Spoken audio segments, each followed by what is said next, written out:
We ask that you may bless our deliberations, dear God, and help us that whatever we may say and do today, make to the honor and glory of your name.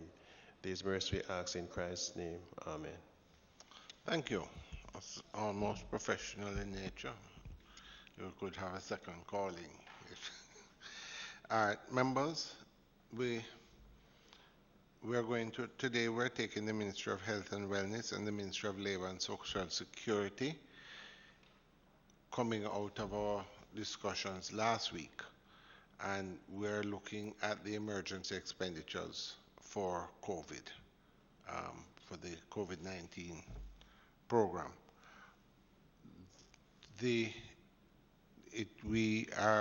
We had invited the Ministry of Tourism, but there has been, the communication was late.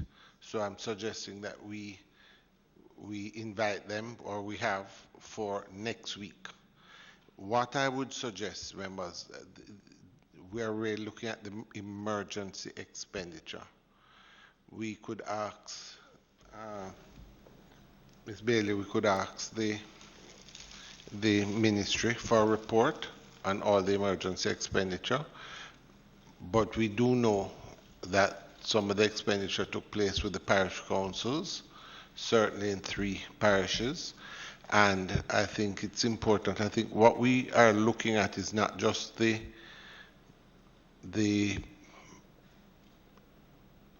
intent, in other words, the funds that would have been sent from TF.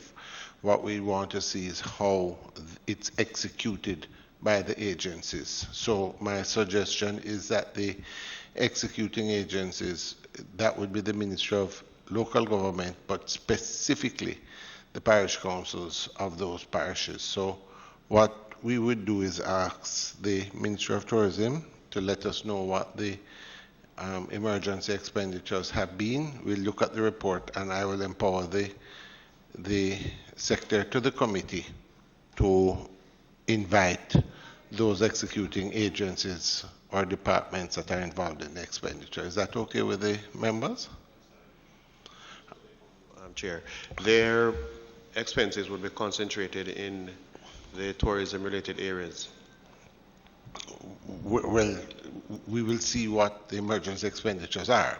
We do not have once a report comes in, we can determine what exactly we're looking at. All right, so with that, I have apologies from members Paulwell and Vaz. If there are no other comments, I would invite our guests in. As I said, we are doing Ministry of Health and Ministry of Labor. I suggest that should we invite both in at the same time? We can probably put them at a distance. And then when we finish with one, we can indicate that they go. And we'll invite the second set to move forward. Is there any preference, members, of where we will start today? Health? Okay. Yeah? The health is not dealing with the disbursement of the grants, though. So They it's deal really with the PATH programs. health or is labor? going to be dealing, huh? Labor. Sorry. No, labor is an emergency expenditure just for the entire sector. Yeah. Labor, that's health. So labor is... Okay. Are you suggesting that we start with labor? It may be shorter. All right. What I'm going to suggest is just for us to social distances. It's suggested that we will start with the Ministry of Labor because there seems to be less. So if you would like, members, if you want, you can sit in the chamber or outside. It's at your discretion. And we'll start with the Ministry of... What we could do in some of these cases is just stagger it by an hour when we have more than one ministry. I know, but I'm just saying, just for if we have to start with one, we can just select one and stagger the ministries.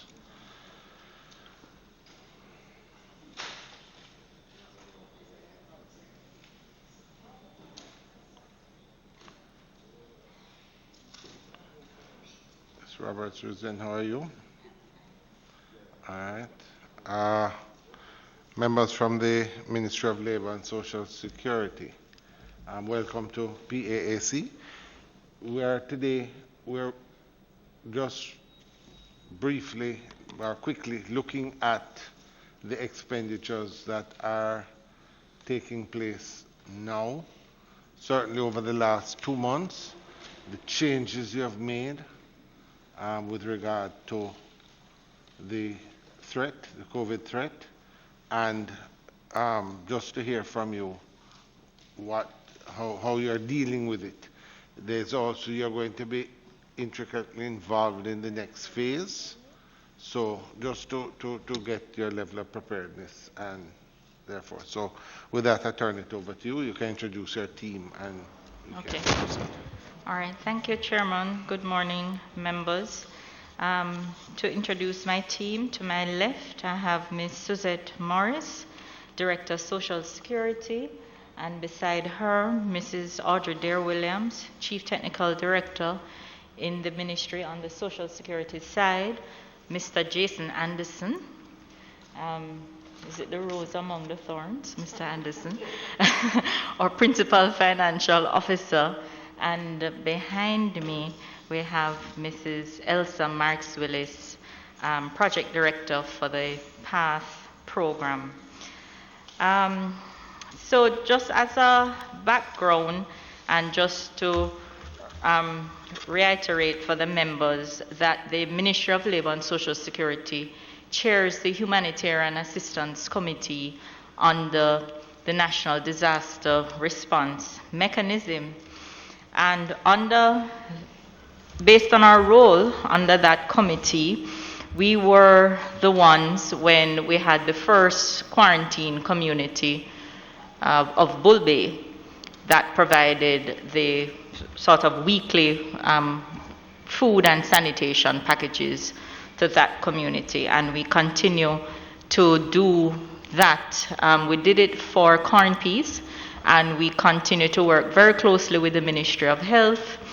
As a household is identified, where a household is placed in quarantine, that means they're not able to leave, no member of the household is able to leave. We provide them with food and sanitation and other items as needed. So we work very closely with the Ministry of Health.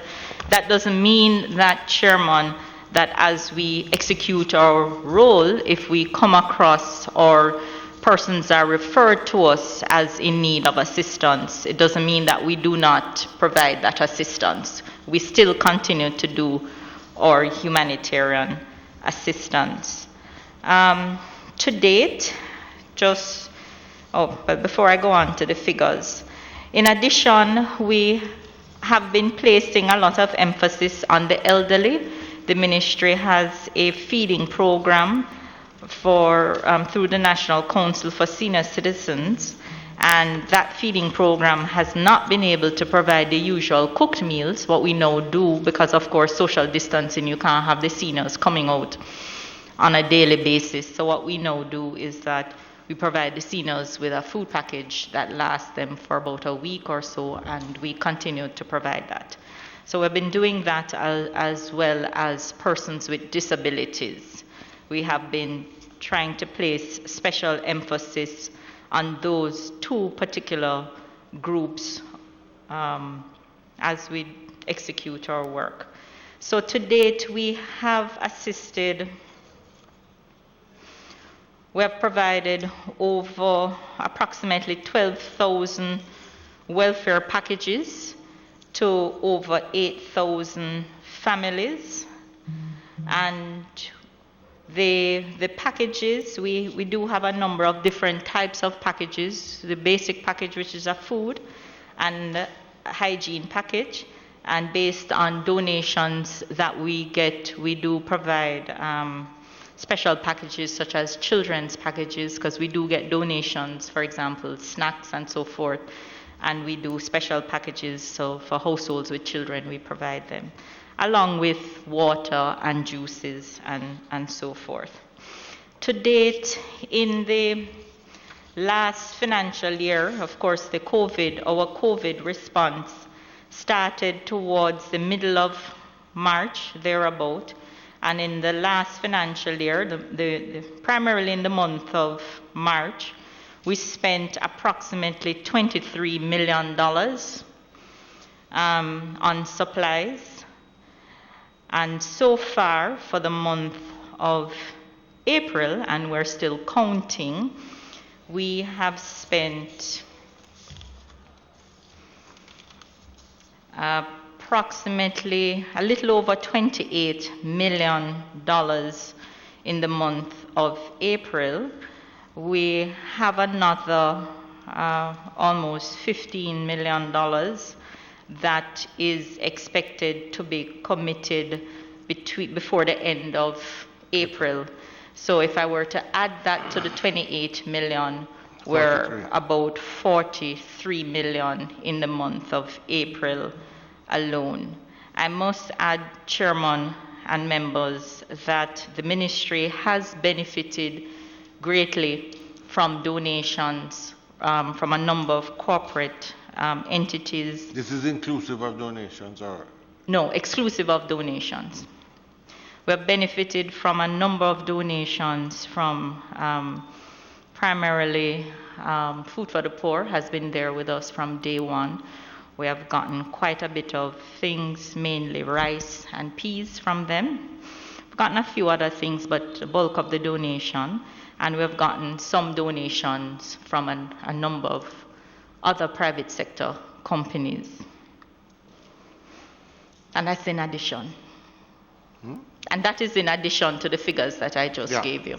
Of course. Now, we tried to do a very rough math in terms of trying to quantify the donations. And to date, we have quantified the donations of somewhere around $20 million from Food for the Poor as well as other private sector companies. Mm-hmm.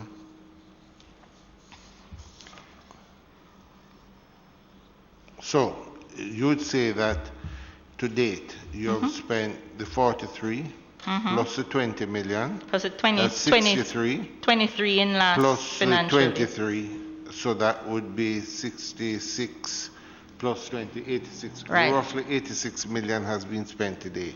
Right. And this is on welfare packages. On welfare. Now, all of it has not been fully spent, Chairman, because as I said, there is monies that are being committed now to receive supplies that will then be distributed. Okay. Could you tell me where the demographics of how you are giving out these packages, where they're going, and if you were to quantify them, what percentage goes where? Because, for example, I say in Westmoreland, I haven't seen any packages being done by the Ministry of Social Security. Mm-hmm. Well, as I said earlier, when we started in March, the focus was primarily on Bull Bay and subsequently the Corn Piece community. Those quarantine communities. So how much those, would you that was say, the, how much would you say was spent on Bull Bay and Corn Piece? I wouldn't be able to Well, to tell you offhand. Just trying to get an idea. As I said, if we have spent today 83 million in the last, call it 2 months. 2 months, month and a half, 2 months, that's a substantial amount of money being spent on welfare. So, the system is what is important as well, because the need is, yes, we know about Corn Piece, we know about Bull Bay, but it's spread across the entire country. So I'm just trying to find out, how is this being distributed, by whom and where? Okay, well, I'm going to try and help you, but I'm not sure I'm going to be able to give you precise figures, but I'll try to give you an idea. So we have costed the value of the packages that we distribute. And if I were to work it that way backwards, The value of the package that we distribute is approximately $4,000. We assisted just about 1,000 households in Bull Bay, and we did 2 rounds of distributions in Bull Bay. So if I were to use that, I could then say we spent approximately, and these are approximate figures, I would then say we spent about $8 million in Bull Bay, right? In terms of assistance. The corn piece, the figures, it was 4 rounds of distribution in corn piece, and it was 60-something households. 60-something households. So we'd have to do the math backwards to be able to say.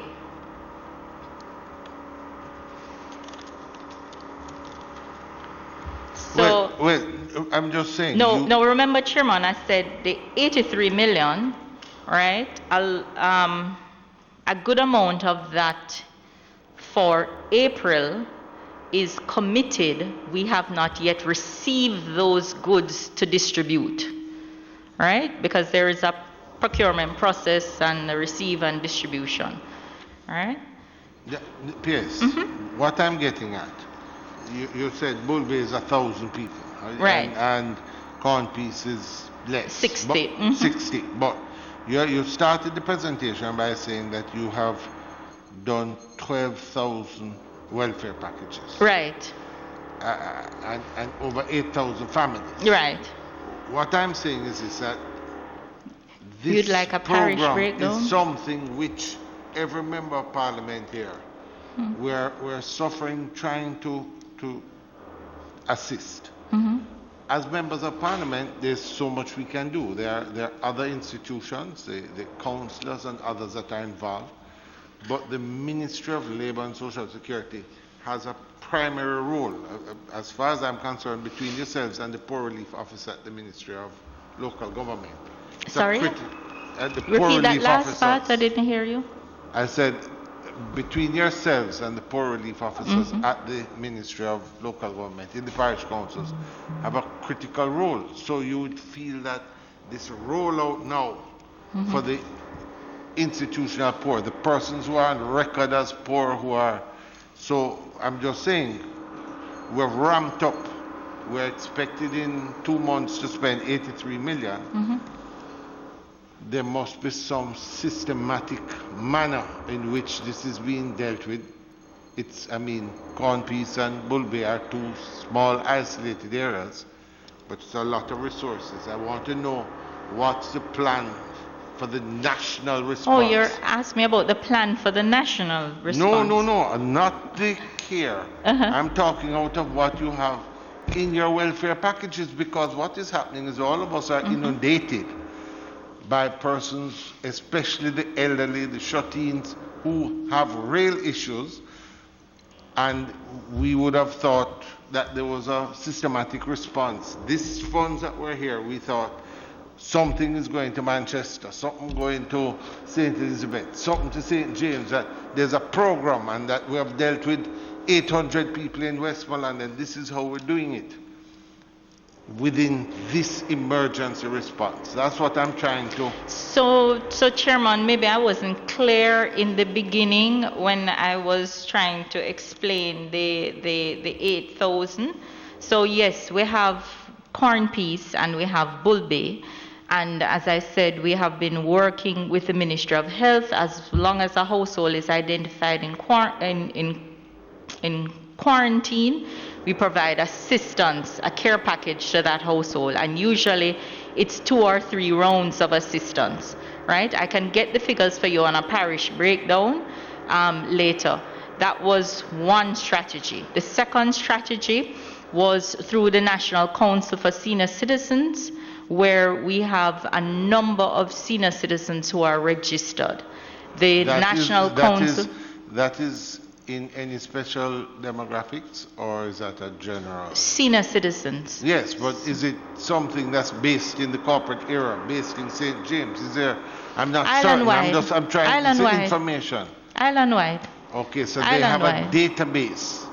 Yes, Yes. Okay, and how many people are you servicing from them on that database? On that database,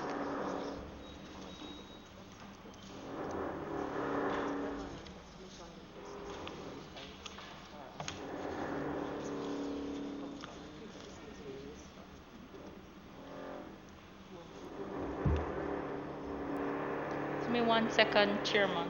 Yes, yes. It's about 1,800 seniors. So it's about 1,800 seniors, right? And in addition to that, we have the Jamaica Council for Persons with Disabilities that we have been going through them to try and identify persons with disabilities who are in need of assistance. And so far, I think is a little over 700, the last figure that I was told. A little over 700 persons who are registered with the Council for Persons with Disabilities. So those are disabled persons. So you have given them packages for that group. That group has received assistance from you.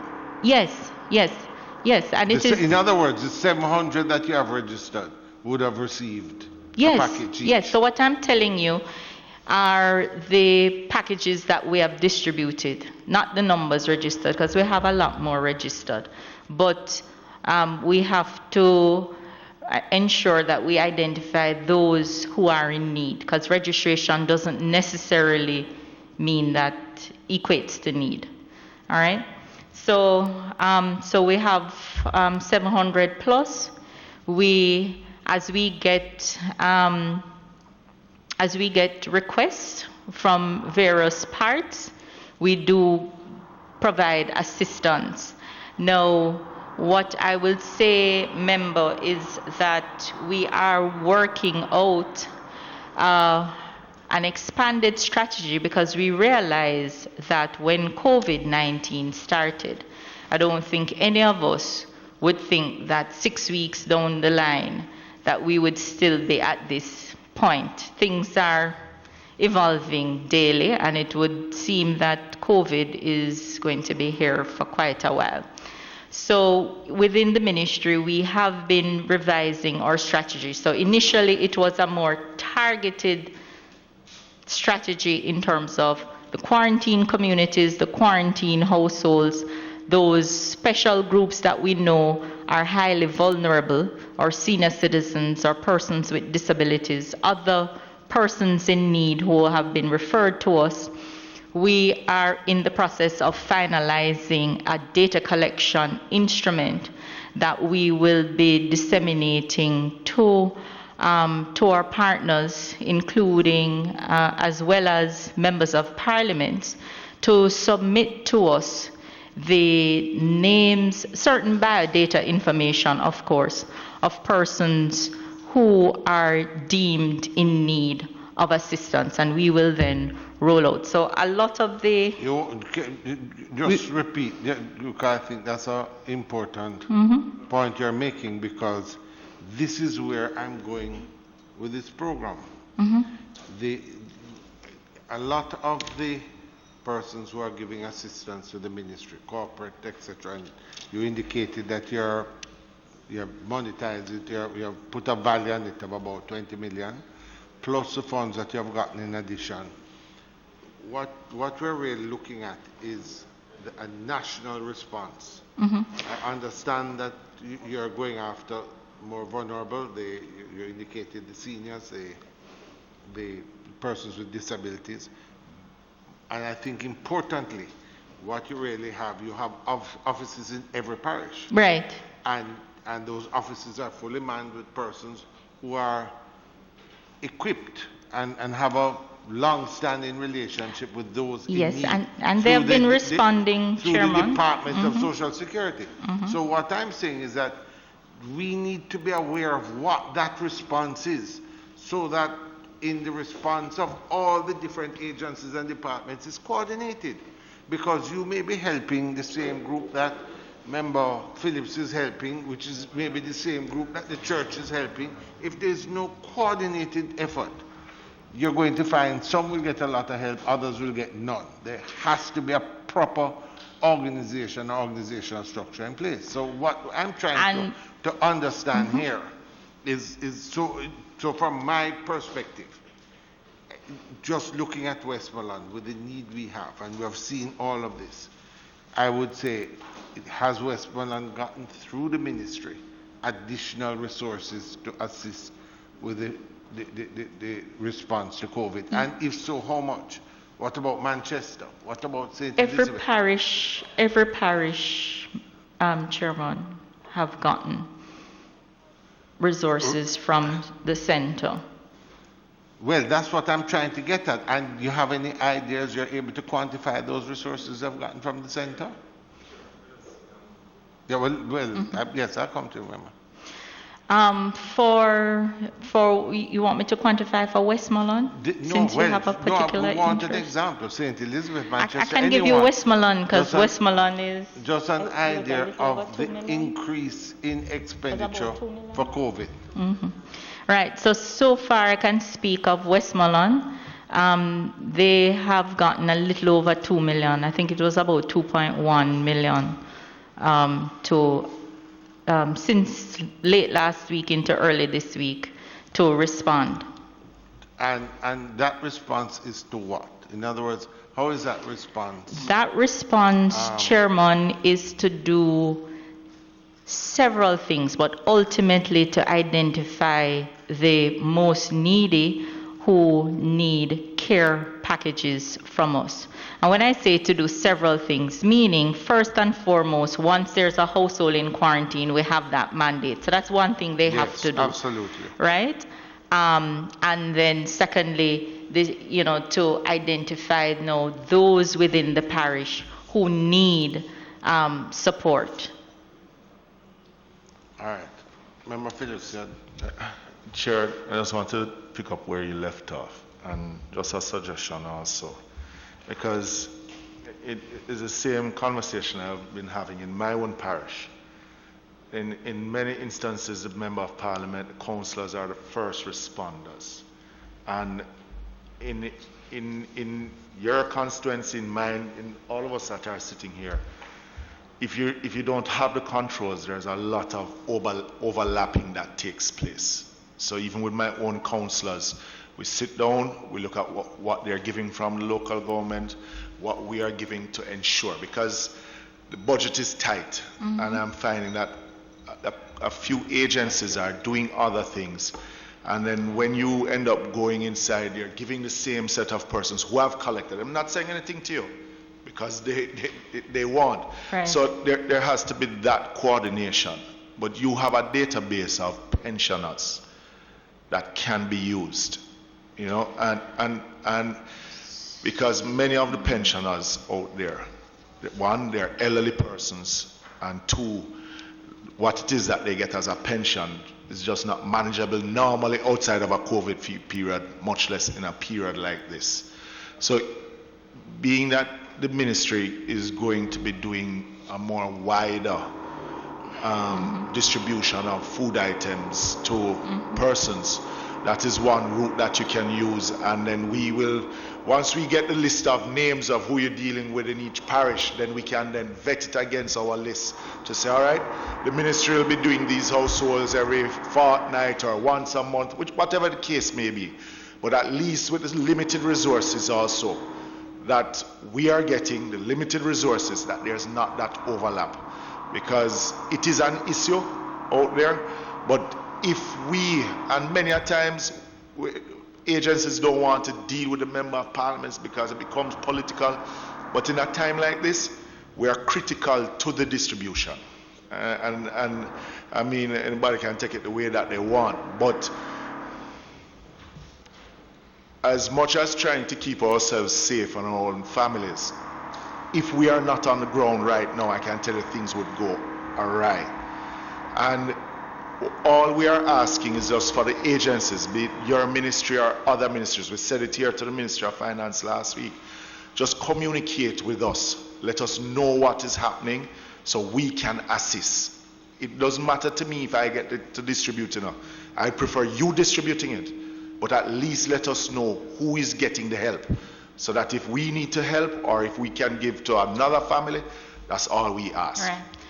So Member Phillips, we have developed a data collection instrument. So that instrument, let me tell you what it does and what we are modifying it to do. What that instrument does is, once we deliver a care package to a household, that household's information is collected. So we don't just go into a community and know that it is 50 households and we distribute. We collect the information on that household. And that is being collected by all of our parish offices, right? What we are modifying that instrument to do is we would like that instrument to be utilized by the key entities.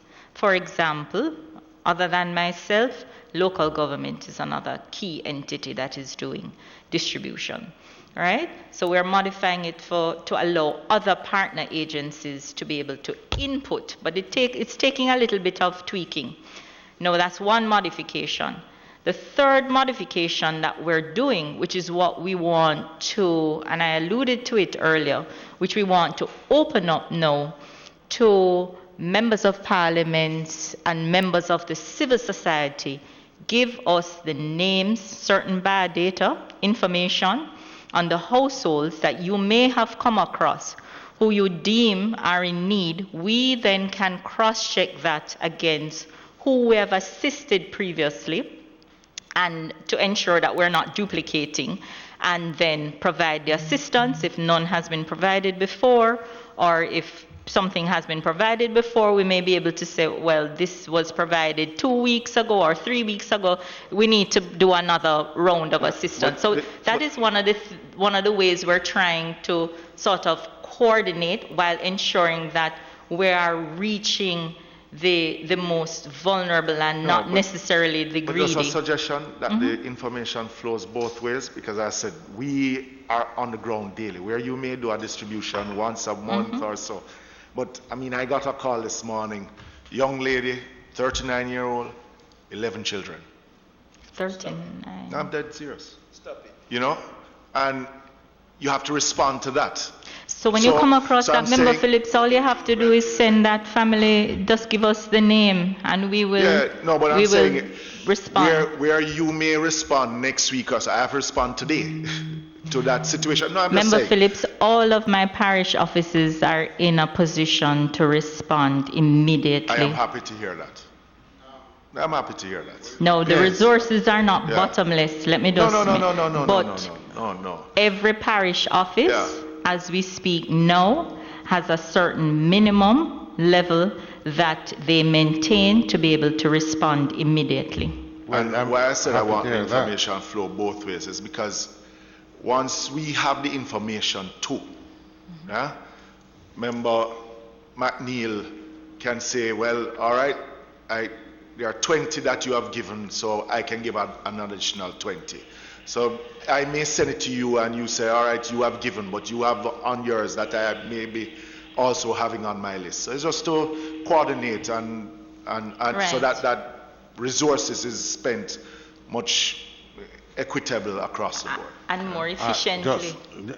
Just before I move on, you could just, for the members of parliament here and certainly for our report, let us know what information is needed to be submitted, to whom should it be submitted, and thirdly, having gone through that process, if on a monthly basis, certainly the parish office doesn't have to go much further than that.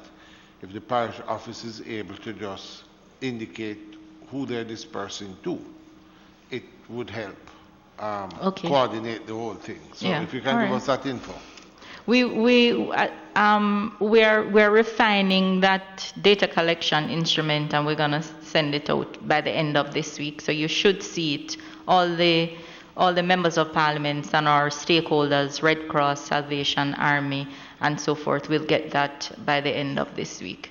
But it's basic information: name, address, TRN number, um, number of members, number of persons in the household, if there are any members in the household that have comorbid illnesses. Yeah, well, one of the things that I would suggest to you, you have the full offices in every parish. And what happens is that usually we're asked to give these sort of, name tier and the whole. I think importantly, what would be the best thing for us to do in a reasonable fashion, get those most needy, get the names, maybe date of birth and a contact number. Pass those on to the ministry, to the office in the parish. The office still has to make contact with them, even when I do they still work. have to. So don't put the onus on the collection of all this data up the front if you are going to have to go through it and verify it, because just the bureaucracy carries you right through. So what you really need from us or from the general public or from Red Cross in your ministry, which is responsible for those persons, is to identify them. The follow-up, I'm sure your office is equipped to do. Yes. So don't spend too much time developing the instrument from the point of view of, sometimes you come and say, well, fill up this, internet site and all that. That's not what you need is a list, and your office can do the check behind it. All right. We take that and on board. Of course, and I think centrally, we have to be sensitive about all that we do, but in this process of coming together, I think that the distribution of some lists to the appropriate, whether it is coordinating with the parish council through to the members of parliament, whatever, just that we know who and what we're dealing with in terms of numbers. I have Member Stewart and then Member Clark. Thank you, Chairman. P.S., I'm particularly pleased to be receiving this information that you are now giving us, because we are being besieged by civic organization, by the church groups and other entities. They see the members of parliament and the councils as first respondents. And it seems as if the information that you're now relaying to us, it's not, being filtered out to your agencies. And I would want to see that be done as early as possible, because we are under tremendous pressure with the little resource that we got where we have received so far. But my question to you has to do with the PATH program, and particularly the schools. Now that we have the schools out, what is different in terms of the assistance? These students normally get lunch whether 2 or 3 days per week, or sometimes 5, based on the school's resources. Now that they are out, how often are they now being provided with the assistance from your ministry? All right, so the Ministry of Education normally manages the school feeding program, but in April, because as you said, school was out, the Ministry of Education asked us to make some additional payments to children in primary and secondary schools. That monies would be some additional monies to the family in lieu of the child attending school and getting that lunch from the school.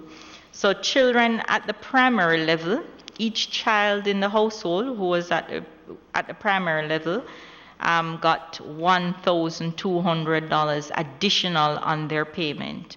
So if there were 2 children at the primary level, the family would have gotten $2,400. At the secondary level, they got $1,500 for each child. Now, that was for April. The members will recall that the Minister of Finance had announced an additional PATH payment that would be made in May for PATH beneficiaries. Normally, PATH would not have made a payment in May. The next payment would have been in June.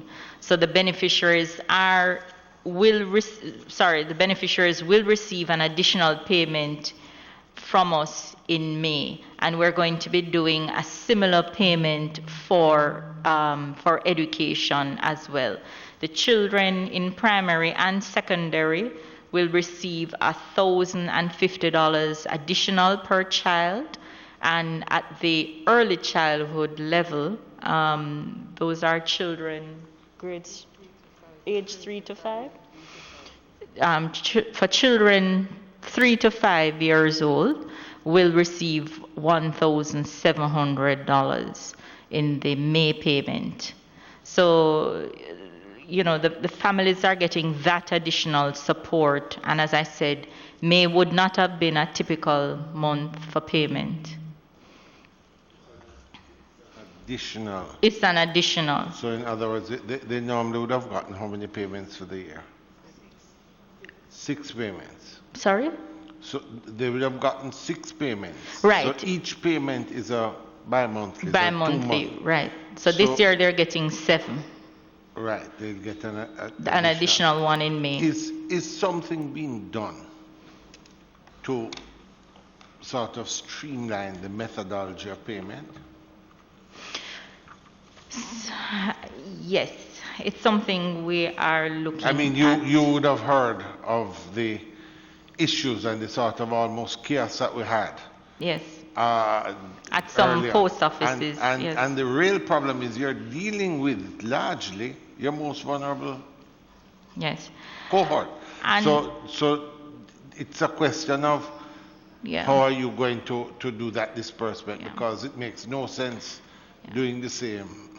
And Chairman, for the April payment, we did try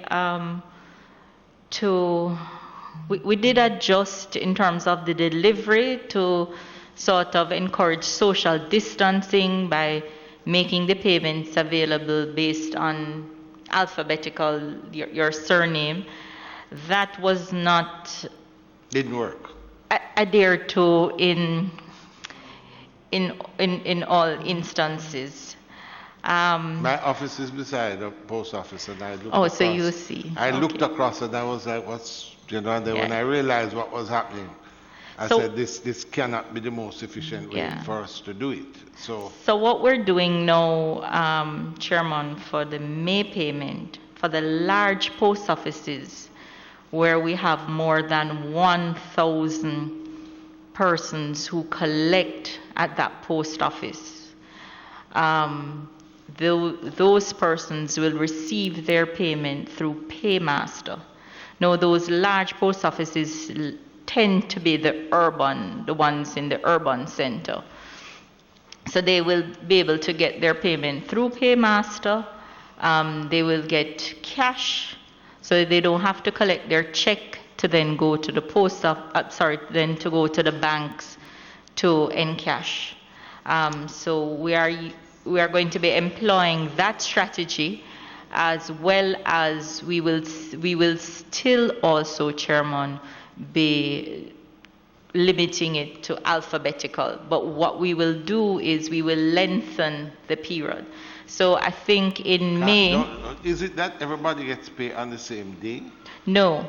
So we will still do the payment alphabetical, and after a certain period, then if you didn't collect, then you can go. Persons can be notified, you come on this day, you come on this day. Yes. And spread it out. Right, that's what we're doing.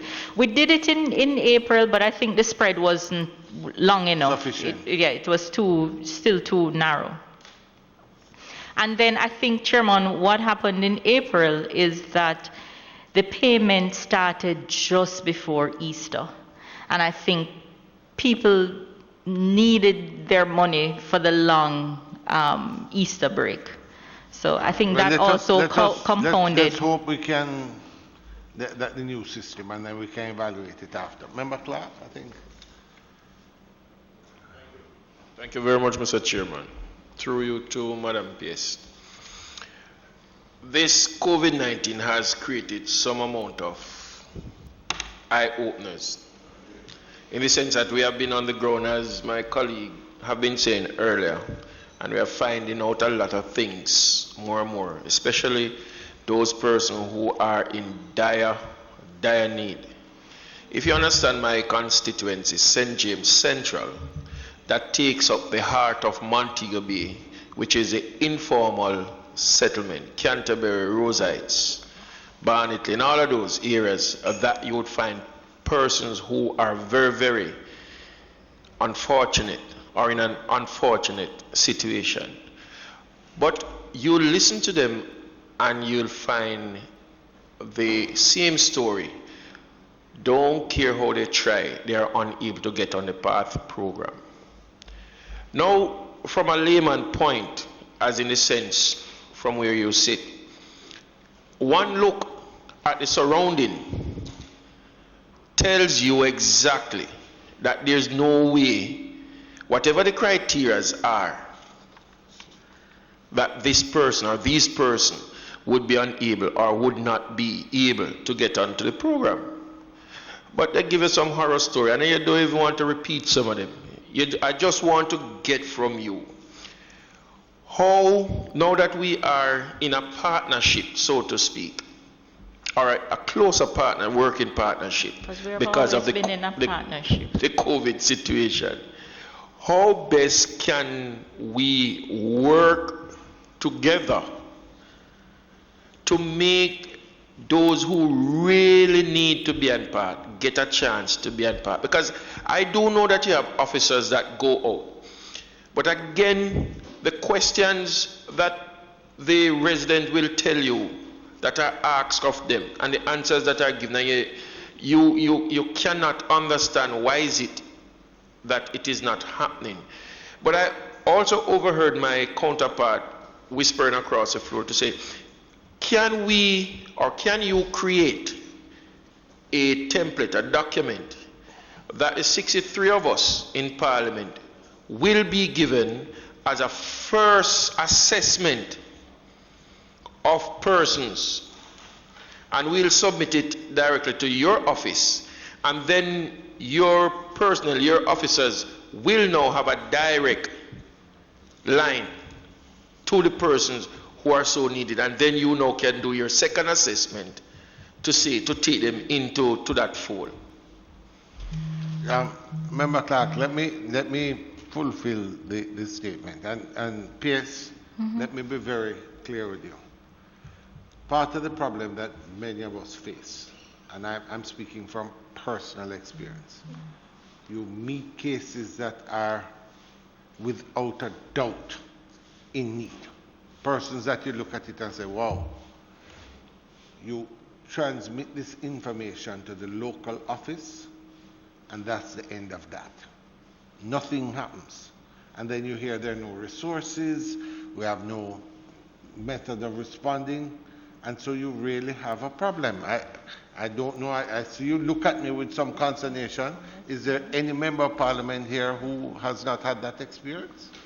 It is a real issue that we face largely. So when you hear Member Clark speaking and so forth, what would help us and what we are going to ask or recommend is that, and we know you started, it's not unlimited resources, but if you say to the members of Parliament, here are 10 forms, you buck up needy persons, you send those out, similar to what you're suggesting, it allows us now to track that down. When we send those in and there's no response to it, we can come back and say to you, see it here. As it is now, it is more a situation where we're sending those persons down to the office, and it is hit or miss, and in a lot of cases more miss than hit. And that's why we want to sort of formalize this, because what is happening is that you have the agency which is directly responsible for responding to a lot of these cases, but it is left on the shoulders of many of us simply because if there's just no response, it's still coming back to us. So we're just saying that what we are looking for is a little more accountability in this, so that we can track, you can track, so we can speak more with more empirical data as we go forward. So that's the point. And don't get me wrong, in a lot of cases we get tremendous support, but it is just that it is maybe not as consistent would be the best way I can put it as we would want. Member Clark, I think you I just want to add, Mr. Chairman, that in Montego Bay, St. James, I do get some assistance from the parish manager. I want that to be placed on record. that I do get some. Thank you very much, because I was, if you saw my face, I was beginning No, to wonder. And I know she- the last time we were here, Member Clark spoke about, and as well as Phillips, the tremendous assistance. So No, I was beginning to wonder, Chairman. It would be not nice of me to say that she has not given me support. But to make it even easier, because there are many times that I will send people down to the office, but that first contact turns them away. I have one lady. She's an elderly lady. But Member Clark, you're both doing pace and spin bowling. You're going on both sides.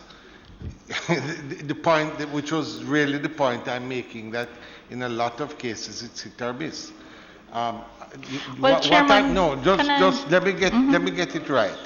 And I will say to you that 90% of the time when I personally pick up the phone and indicate to do this, I will get the support. Yes. Because the Member of Parliament is calling. But they what know I'm exactly saying that is a is Member that of it Parliament. should not necessitate the Member of Parliament in a lot of these cases. We want a system that works, not just because a person of influence is pushing it, but because the system works for those that really need it. So my point is that any of us can pick up the phone and persons go and say, well, MP Phillips called, I'm going to jump. But the fact of the matter is that little person who walk in with need that you're talking about, that gets turned away, we are hoping that we are able to change the methodology and what happens. Mr. Chairman, I can tell you now, as long as that person that goes to the office get a chance to speak with the manager, then I'll see some support. I'm speaking of that first contact that will turn them away. This lady, Miss Tiny, is 70 enough years of age. She has about 6 grandchildren with a son that is confined to a wheelchair. And I sent her down there, and she came back to my home, and she cried tears. Mr. Clark, I'm not going back down there the way the person at the front make you feel less of a person. She said she's not going back down there, and I cannot continue to make that support every week.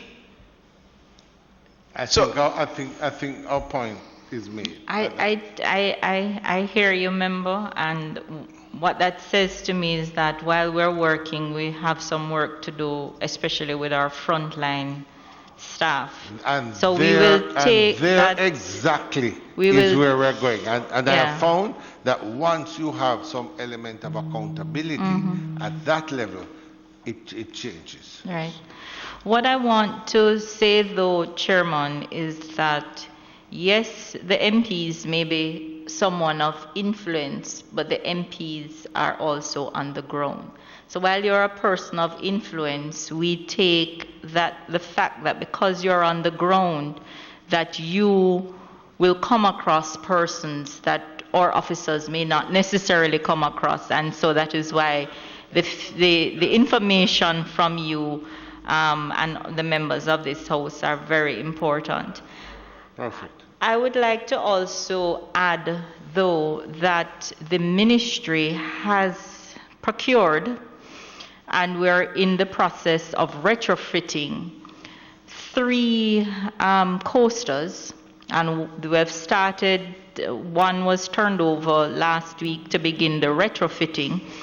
And what they will be used to do is a community engagement series. I think the last time I was here, I spoke about it, where we will be going out in the communities to try and reach the people closer to where they are.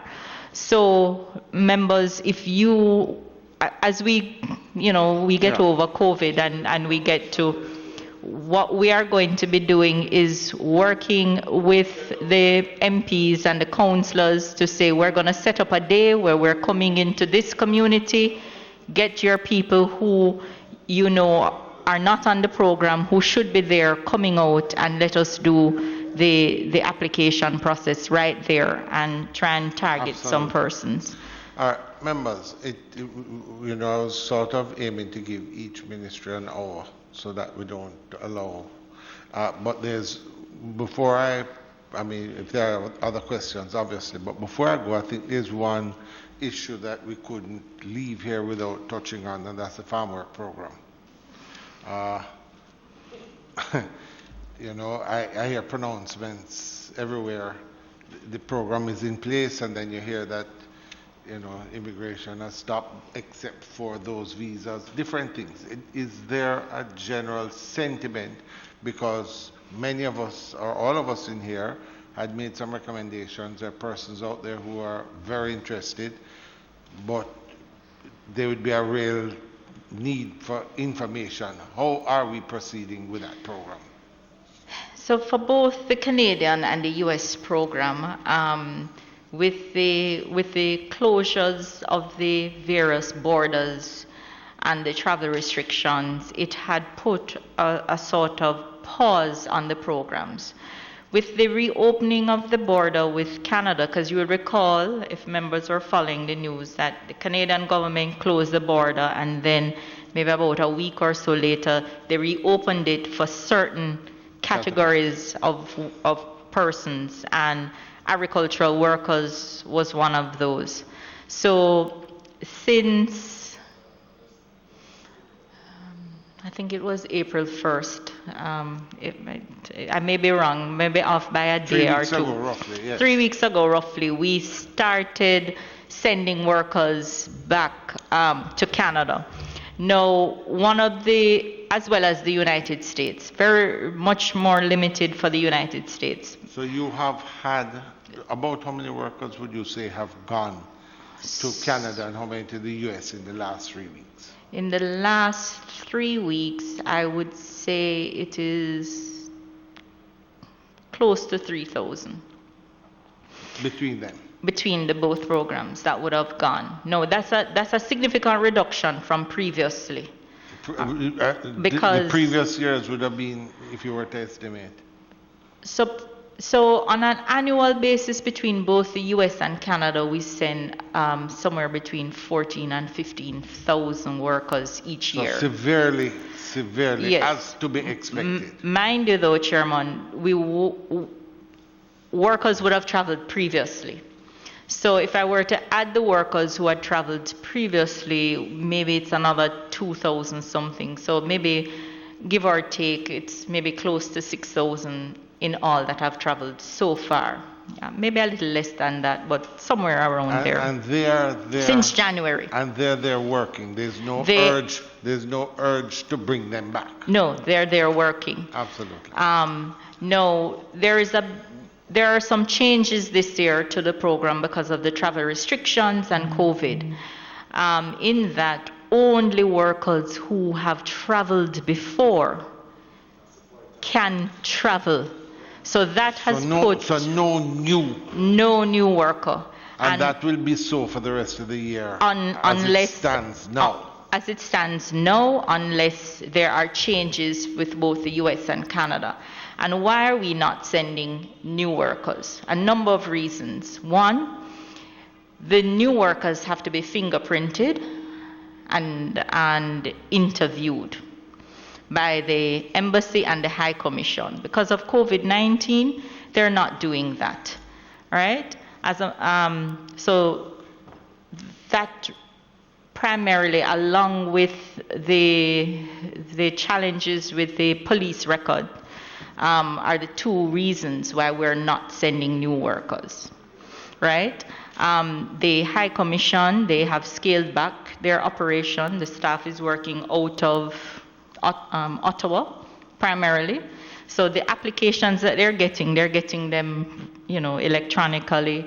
They are applications for persons who they have seen before, approved before, so the approval process is a lot easier as opposed to looking at a fresh person, right? Those persons would have a history. So that has put a damper. Now, each year when 14,000 persons travel, just about 20-25% are new persons. You get that turnover. Right. 3,000 or 4,000 new persons. Right. Okay. But then a number of employers have also reduced the numbers coming in. There are challenges with getting flights going out. Yeah. Yes. Thank you, Mr. Chairman. Through you to the PS. What about those prospective workers who have done or have gone through everything and has been given an ID and to say, okay, wait on your call? That's a new worker. That's a new worker. But they would have done the fingerprinting, the biometrics and everything already. As long as they never traveled before. The reason I ask, Mr. Chairman, is that you know. have persons who have done that from last year or even from 2018 and still waiting. So I as long as they haven't traveled before. In the last 2 years, what percentage of those new recruits have gotten placement or requests been made on farms that have traveled? Because you mentioned on an annual basis approximately 25% are 20 new. to 25%. Right. Are you still seeing that trend, or has it reduced over the last 2 years? Because, and it comes out of the question that yes, where they have done medicals, they have, but yet still no placement. Yeah, I couldn't tell you offhand. Is it something that you'll be able to? I could give you the numbers each year in terms of new persons, and I would have to ask them to probably go through the data. That you have recruited, how many of those new persons have been able to travel to on placement? Yeah, I would have to get that information. Thank you, Chairman. Pierce, Sorry, Chairman, I want to just clarify. The U.S. program, the number of new persons going is much smaller than Canada. Thank you, Pierce. Chairman, through you to the PS. I'm a little bit concerned about, and I think the country is also concerned about the letter of indemnity that these farm workers who left the island recently had to sign. Last night I heard a program going into Mandeville about some farm workers in Canada who have been tested positive for COVID. They seem to be on their own based on what I was hearing from a liaison officer up there. What is your role from the Ministry of Labour as it relates to those persons, our Jamaican citizens who have been traveling, who have to travel on the program? They are not on their own. Let me state that emphatically. The COVID-19 is new. There is a risk of traveling at this time. And as a ministry and the government felt that it was important that the farm workers are fully aware of the risk of traveling at this time and agree to travel knowing the risk. So it is protecting all of us, right? The indemnity, and I don't have it with me, but the indemnity is basically saying that I know the risk, and despite the risk, I am still willing to travel. I recognize that there might be limitations in terms of, well, first of all, for Canada, it speaks so that they agreed to be mandatory quarantine for 14 days once they arrive in Canada, and they understand that they have to satisfy any or fulfill any requirements that may be imposed either by the government of Canada or the government of Jamaica. We also state in it, because we don't know, Chairman, things evolve rapidly, that upon them returning to Jamaica, there is going to be also a possibility of quarantine. So you want the worker to be fully seized of all of this. What we don't want is a worker to say, I didn't know, and this is what I signed up for, right? We didn't tell them. No, I guess maybe the name is unfortunate. It's called a letter of indemnity, right? It's a legal thing.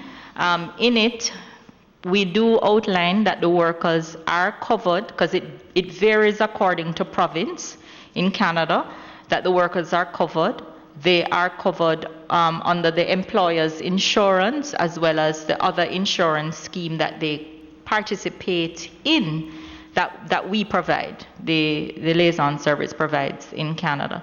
But outside of that coverage, and we don't know what may be required outside of that coverage, they recognize that outside of that coverage, we may not be able to provide. But that doesn't mean that if something happens outside, we're not going to.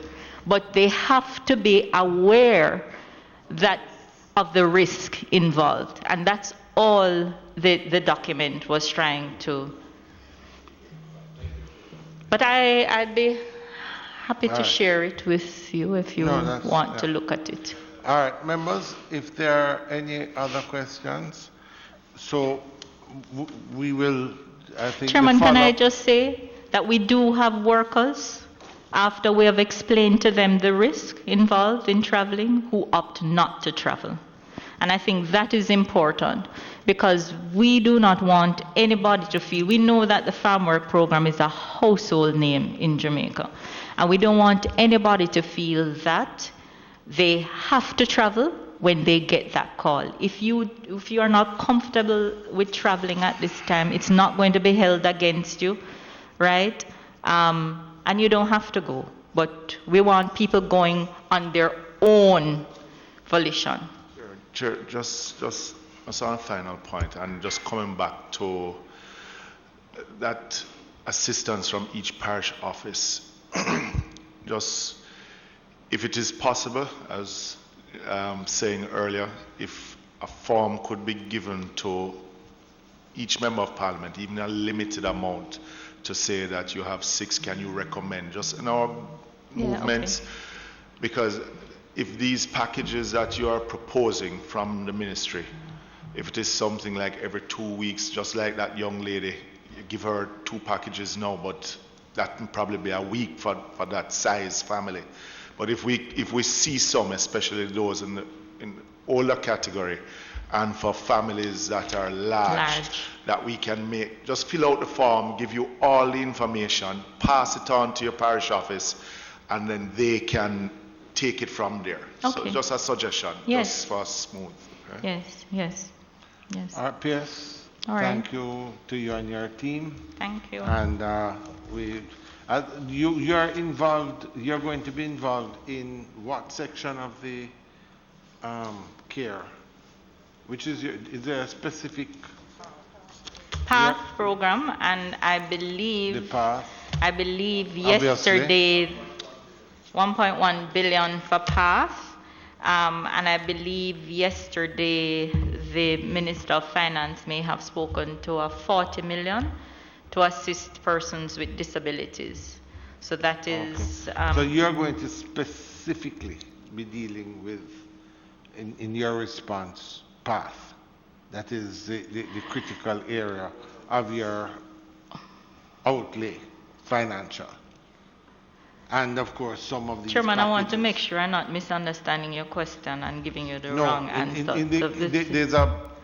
There's a care program. Out of the care program. And all these things. Out of the care program, yes, it's 1.1 billion. And in terms of the additional expenditures through the ministry, it is really this welfare program that we spoke about. Right. Which we have determined that we will try and coordinate.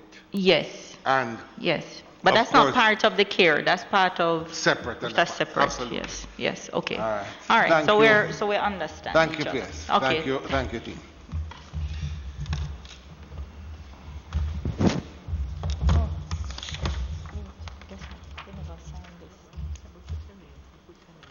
You did one. Oh.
Mhm.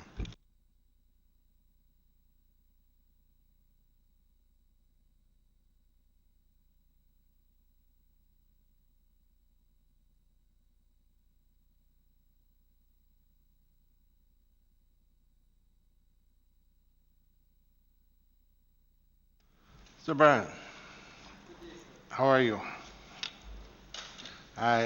Oh there. Yeah, but it was just working. Try. No, it's good Oh, it's morning, good, good. Chairman. Yes, I, I'd heard that you were out, out on quarantine for a while, but it seems that you're back and healthy. I am, sir. I did my second test, and it's still negative, so I'm good for work. So you're okay. Well, I wouldn't You were because always I was asymptomatic. negative in the first test, and then I'm not positive any at all. I'm I'm, not infected. I'm happy to hear that. Thank you very much. All right. P.S. Welcome to you and the team. What we are going to do, I'm going to allow you to introduce the team, and then you could probably start by giving us a little overview. What we're interested in today is what expenditure is being made specific to the sort of coronavirus, the COVID-19 response, especially the emergency part of it, how that expenditure is going. We do know that in the supplementary budget you had gotten about 2.1 billion, but some of that was expenditures that had come up from before, and so we just want a sort of overview so that we can get an idea of what situation we're in and whether efficiently everything is in place and all the funds that are needed for your response to the crisis are in place. So with that, I turn it over to you to sort of, as best, give us an overview, and then we can take it from there. All right, thank you, Mr. Chairman. Members, good morning, all. To my right, I have Mr. Donovan Davis, and he's the Principal Financial Officer for the Ministry of Health and Wellness. To my left, we have Dr. Karen Webster Carr, and she's the Chief Epidemiologist in the ministry. And to my right, to the back, we have Mr. Howard Lynch, sorry, for a moment, our Director of Policy and Planning in the ministry. And then to my left, to the back, we have Mr. Everton Anderson, and he's the Executive Director for the National Health Fund. So, Chairman, my preamble will be relatively short. At this point in time, the Ministry of Health and Wellness has been implementing the COVID response plan over the last 8 or so weeks since our first case. The plan has been to first delay the onset of the disease in the country. Then it moved into the strategy for containment, and now we are further enhancing and developing our strategy for management, now that we are seeing the number of cases that are presented in the population.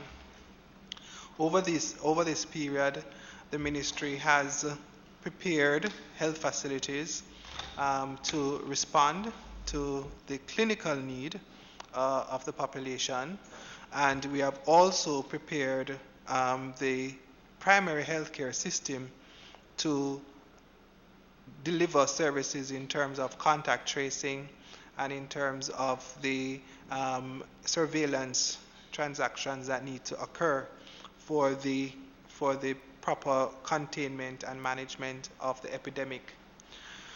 Over that time, the National Health Fund has embarked on a massive program of implementing its inventories and supply chains management infrastructure that has resulted in us putting on order several of the critical items and I'm sure Mr. Anderson will be able to give you an update on that in terms of where we are with the inventory management and our supply chain.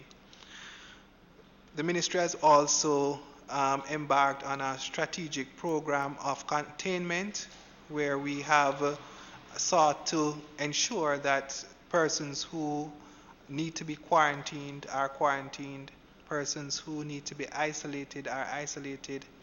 And we have now started the program of preparation for the population for when we now move into the next stage, as we prepare for the next stage of community transmission or community spread, where the population understands and appreciates the changing dynamics of public health in terms of persons being isolated at home who would be infected with the virus, and for the population to understand and appreciate that the nature of the response from the public health system will be a supportive response.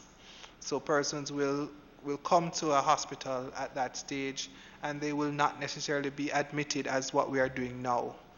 So we are admitting all cases of COVID in hospital, most cases of COVID in hospital. But as we move into the next phase, persons will be given the necessary medical advice and will be asked to isolate at home, because the sheer numbers of persons that would become impacted would not allow for us to accommodate everyone in a hospital. And so it is with most of these types of epidemic as we move to the different stages. So at this point in time, the Ministry of Health and Wellness is in preparation mode for the next phase of the epidemic, which we are anticipating. So that's in terms of the preamble. I don't know, Dr. Webster-Carr, if you would want to just give a short on the numbers in terms of where we are in terms of numbers of cases, so that the committee can be apprised. Okay, thank you, PS Chair. Morning members. So as of last night, we have 381 confirmed cases, 35 imported, 8 that are what we call local transmission, where we could not find a epidemiological link. We have 194 identified local transmission at a workplace cluster. And then we have 103 contacts of a confirmed case, 43 of which are related. When you say 103 contacts of confirmed cases or a confirmed case? No, confirmed cases. Thank you. A big difference. Yes, sir. 103 contacts of. Okay, and we do have 41 other persons under investigation. These would be the more recent new cases, which we have not yet linked. So we... Just clarity, when you say these are confirmed cases. Confirmed and when cases. you say under investigation, meaning how it is that they got it. Correct, how they got the infection. Okay.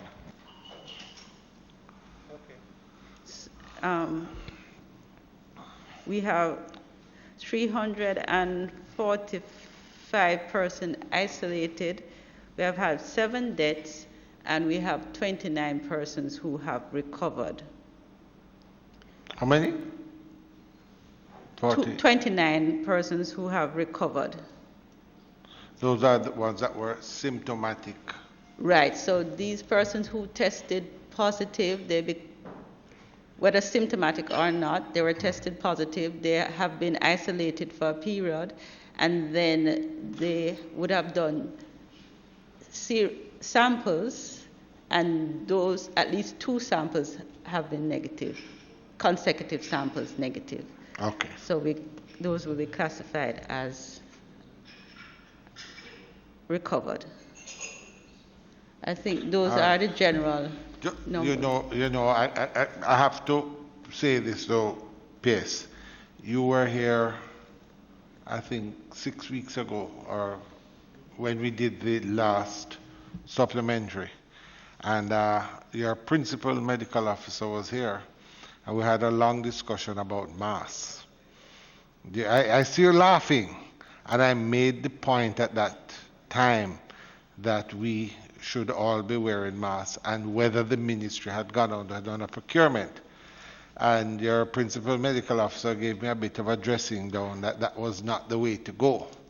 I'm very happy to see everybody wear their masks today. I did indicate that you may live to regret that decision, but I'm happy to see that we have all arrived at that point at this point in time. Yes.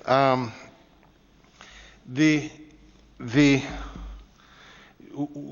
this discussion taking place, and I'm happy to see it. The chief epidemiologist, I didn't get your name, sorry. Karen Webster Carr. Mm-hmm. Okay, yes. Pardon? Yes, no, I'm coming, but seeing as we were here, there's a discussion taking place about flattening the curve versus opening up. And I think it may be useful for us to just hear what the epidemiological position is on it, because things change, and it is a new disease, and we're looking at it. But it would be, I think, important for us as a committee to get an idea of what the thought is in terms of, this discussion of locking down the country or opening it up. Do you have a position on that? We are reviewing, because if we look at where Jamaica is right now, there seems to be an exponential increase in the number of cases. If we remove the workplace cluster and the contacts related to that workplace cluster, we are fairly flat. So the effect of the workplace cluster, we are still trying to figure that out. And to give a definitive answer as to where we are going, I would not be able to do that right now. So we are trying to figure out how that cluster is affecting the bigger picture. Well, let me tell you why, and I understand your point of view. And that instance of what happened at the workplace cluster is something that we're going to have to look at and how we proceed with it. However, I take an area, for example, Westmoreland, we've had few cases to date, knock wood. I think Manchester's had a few, St. Elizabeth. The numbers are fairly low, and we seem to be somewhat under control in some of them. Now, I'm not saying that you want to open up everything, but there is an argument that you take a place like, as I said, my constituency or central Westmoreland or eastern, if you put certain rules in place and start to open up some of the commercial activities so that you get a balance. There's a discussion right now about bars, for example. They've locked down all bars. Now, there's an argument about doing social distances, not allowing more than 4 people in a bar, persons wear their masks other than when they're sipping their drink. Whether or not things like that, and if you do get cases, then you jump on top of it. But there's a feeling that we are not really trying for a balance. We're either going all the way left or all the way right. That's what I kind of want.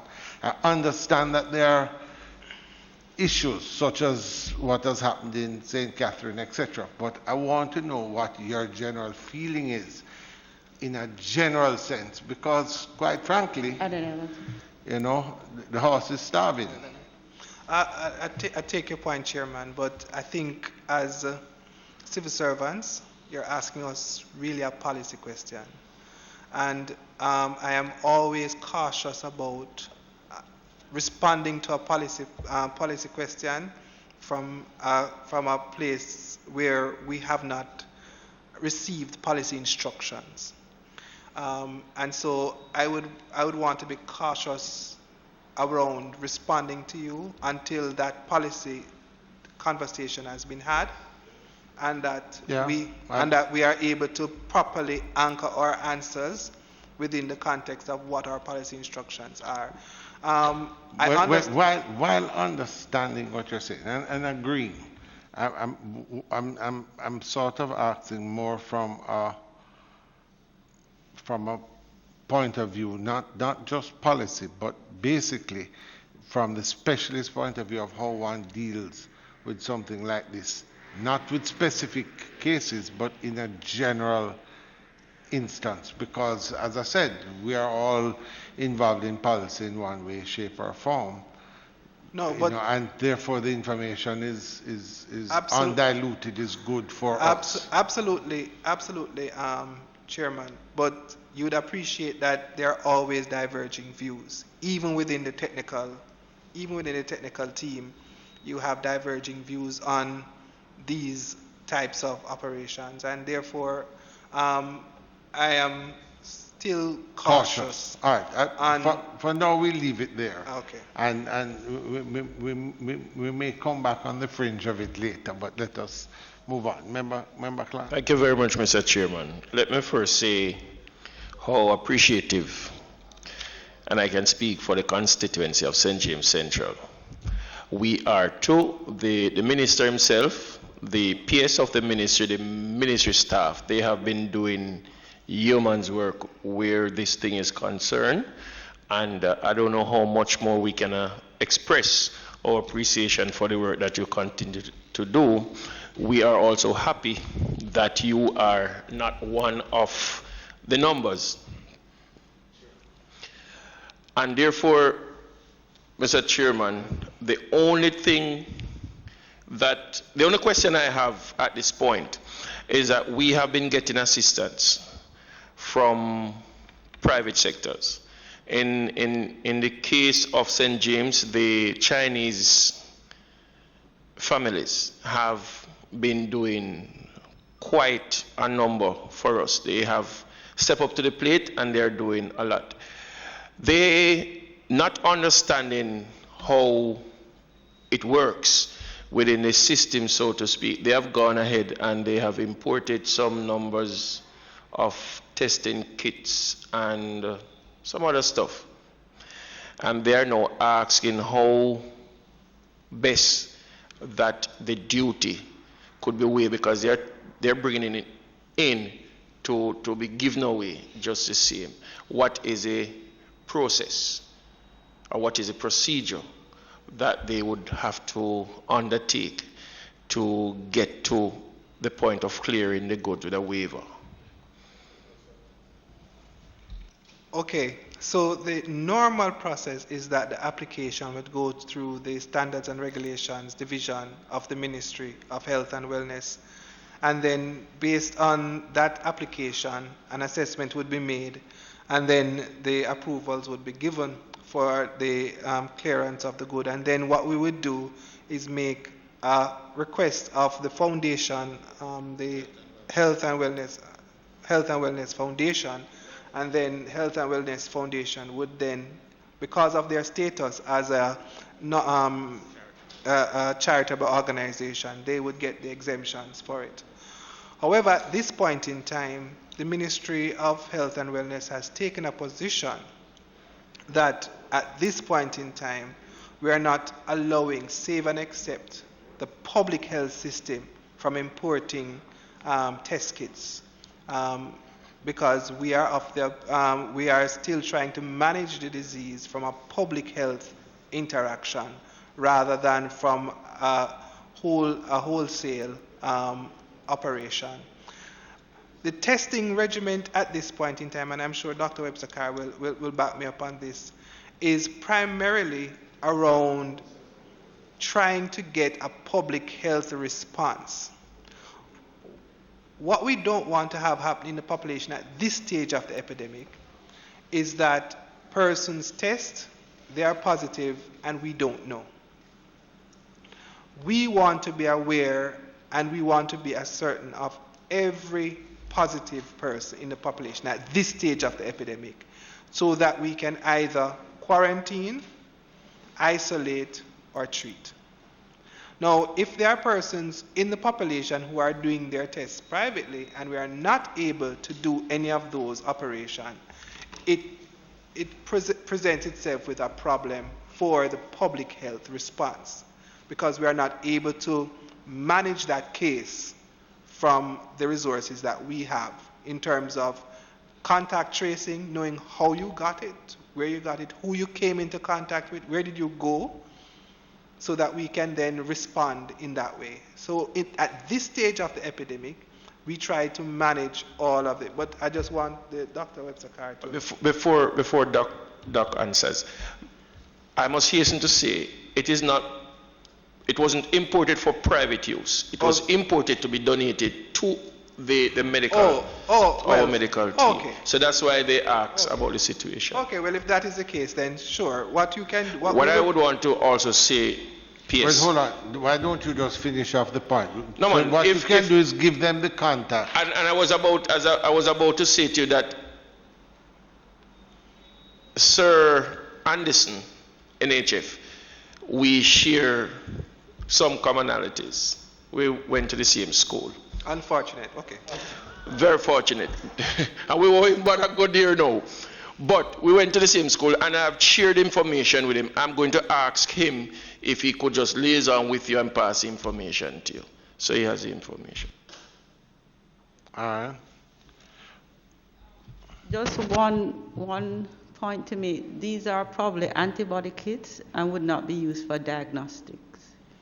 Well, I think at the end of the day, I think that the explanation was, I think, a compelling one.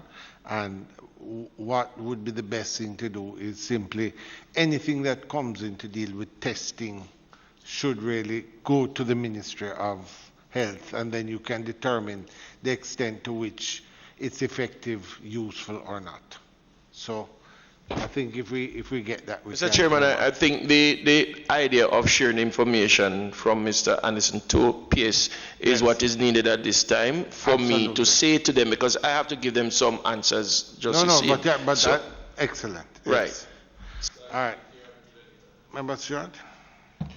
Thank you, Chairman. Through you to the PS. PS, we're very happy to know that you are out of the woods and you are back on your feet again. And we wish you well as you lead the ministry at this very challenging time that our nation is going through. But may I ask, sir, what protocols are there in place for treating suspected cases of the COVID-19? We note, for example, the horrible incident this week or last week, but what measures are now being put in place to treat persons who are suspected of having the COVID-19?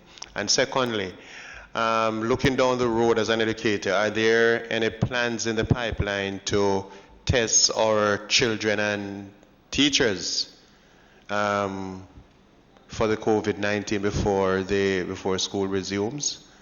Although it's down the road, but are you putting anything in place for that? All right, I'll defer the first question to Dr. Webster. But for the second question, there is a comprehensive plan that is being developed around the new normal.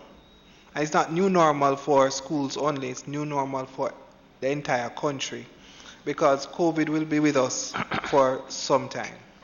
And so the public health system has to find a way to allow the public to operate within the new normal, whether it be ensuring that masks now become a staple in how we work, physical distancing becomes a part of how we work. All of these things will have to be incorporated in the new normal. So if we are, for example, going to have opening of schools, physical distancing in school it's going to require a lot of thinking. All right, and so there's a new normal that has to be contemplated for the entire society, and so that is what all countries, I believe, we're working through. What will be the new normal? And so we will be, the minister and the cabinet will be given a proposal from us around how we operate within the new normal, and that proposal we anticipate will be ready shortly. So, yes, there are protocols for the management of suspected, probable, confirmed cases of COVID-19. We have a number of protocols which are revised based on current knowledge. For example, we are at version 17 of the epidemiological surveillance manual. I know that one because that's my area. The clinical management, there is one. We are probably at version 6 of the clinical management protocol. We have protocols for different facility, and so we did do a checklist for like the private practitioner and health center, the more primary care level, public and private. And so there are a number of protocols that have been done and disseminated to the community for use. But before you go on, yes, I think useful to our line of questioning, just try and focus it back a bit. We had the emergency expenditure, you had gotten 2.1 billion. It may be useful if we had an idea of what was put in place or what you've accomplished, because I would indicate, for example, you use the term quarantine and isolation as a separate issue. My understanding is that the quarantine, if you have suspected persons, you'd put them in quarantine, and if you have a person who is confirmed or thereabout, then you put them in isolation. And then that isolation would have a section for treatment as well. So I don't know if I'm right or wrong, but that's my understanding. And part of your emergency expenditure is to put all the things that we needed to detect and do all the tracking and so forth on one set, but to make us ready, all the ventilators, this, that, the other. So I think we want an idea of where we're at now with regard to that. Members, I think if we can get that, we can start. So thank you, Chairman, and thank you all for your best wish, your regards for my health, and it was an interesting 2 weeks. You were in quarantine. I was in quarantine. Yes. I just checking. I was in, and most persons who know me know that I don't stay still. So it was an interesting experience for me to have to stay still for 2 weeks. We wouldn't have wanted them to lock you up. So I know I can't go to prison. So the total receipt for COVID response to date was $2.1 billion last fiscal year, and within the new fiscal year we have received $700 million. So that gives us a total across the 2 financial years of $2.8 billion. Of that amount, we have expended $2.4 billion, and so we have a remaining balance of $377 million that we intend to utilize in short order. The bulk of the expenditure that we have went to medical equipment and drugs, and we have also done significant amount of transfers to the regions for their operation at that level. So I will ask Mr. Anderson to go into the medical equipment and drugs, because that's their mandate and that's their wheel of expertise. And as you know, NHF is the premier agency of the government for those for the operation of the supply chain, and they do what they do well. So that is their remit, and All right, so good so morning. that I will ask them to do for Ms. Anderson to update you on. Do you want him to just let us, Mr. Anderson, let us welcome. And, yes, thank you, Chairman. Morning, members. And despite your relationship to a member of the committee, you're very welcome. Thank you. The timing of purchases was critical for us, so we have been active in the market for the last 3 months. The supply chains across the world have been disrupted, countries shut down, reliable suppliers no longer reliable. But we have been able to do significant procurement in relation to COVID-19. For pharmaceuticals, we have spent $155 million so far. For PPEs, $519 million. For who? Personal protective equipment and medical equipment, $702 million. Hold on, son. The personal protective equipment was how much? $519 million. 519. Right. Medical equipment, $702 million.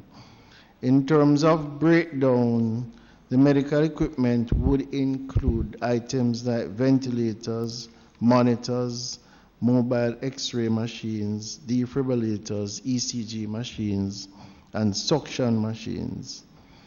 The importance of the PPEs, the personal protective equipment, cannot be overstated, and we have been actively ordering and receiving those items. We have ordered to date. Those would be what? Yes, 3 million masks, and these would be of various types: face shields, impervious gowns. When were those ordered? Well, we would have started ordering from as early as January, February, because at the agency we do significant environmental scanning, so we are aware of what's happening globally. So we were aware that COVID-19 represented a major threat to the country, and as such we had started stocking up. But as the pandemic evolved, you would know that supply chains became tighter. Yeah, because in March, in February, yes, in February, March, whenever it was that we met, my information was people were unable to get masks, even in the medical supply stores. So there was a shortage. I made the point right here. And there, but those were early days. Yes. I was really pushing for us to really go hard. on Right. that. Yes. right. And for most PPEs across the world, there will be shortages in different settings from time to time. But we have diversified our orders, meaning that for most of the items we have ordered from several reputable suppliers, and we have been receiving items on a regular basis. So you have spent somewhere about 1.2 $1.37 billion to date. 1.37 billion. And that is drugs and people. Right. That's medical equipment and drugs. Pharmaceuticals, PPEs, and medical equipment, $1.37 billion. 1.37. All right. So, thank you. I think that's. Can just on the, he mentioned that he had ordered 3 million masks, right? Can you give us the other breakdown, face shields and the other PPEs? And if you can give us an idea of, you ordered 3 million, which was in January, but where are you now in your stock levels at this point in time? Thanks, member. In terms of breakdown, protective eyewear goggles, 20,000, 3 million masks, 217,000 gowns, 90,000 face shields, 4,500 infrared thermometers, 364,000 overshoes, 476,000 disposable nurses' caps. The equipment, the major orders would be 30 defibrillators, 30 ECG machines, 40 suction machines, 160 infusion pumps, 120 patient monitors, 32 ventilators, 55 hospital beds, 6 portable ultrasound machines, 6 mobile x-ray machines. And those are here now? They are being delivered on a phased basis. For example, the ventilators, which were one of the items on the high priority list, we have received about 30% of what is ordered. All right, so with the mask, this is what you have in stock, or you got all of this ordered, delivered, the 3 million? Right. There's no order that you're going to get fully intact at this time. So that's what I'm saying. This is what you ordered. Right. So Today. what is it that you have in, that you actually received of this 3 million? Right. We've received over 500,000 masks, and this would have been added to the stock we had at our warehouse.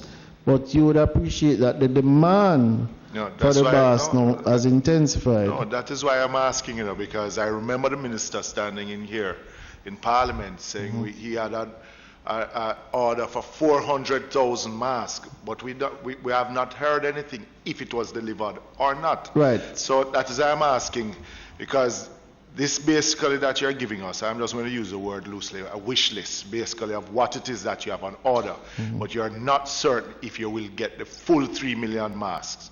Am I right or wrong?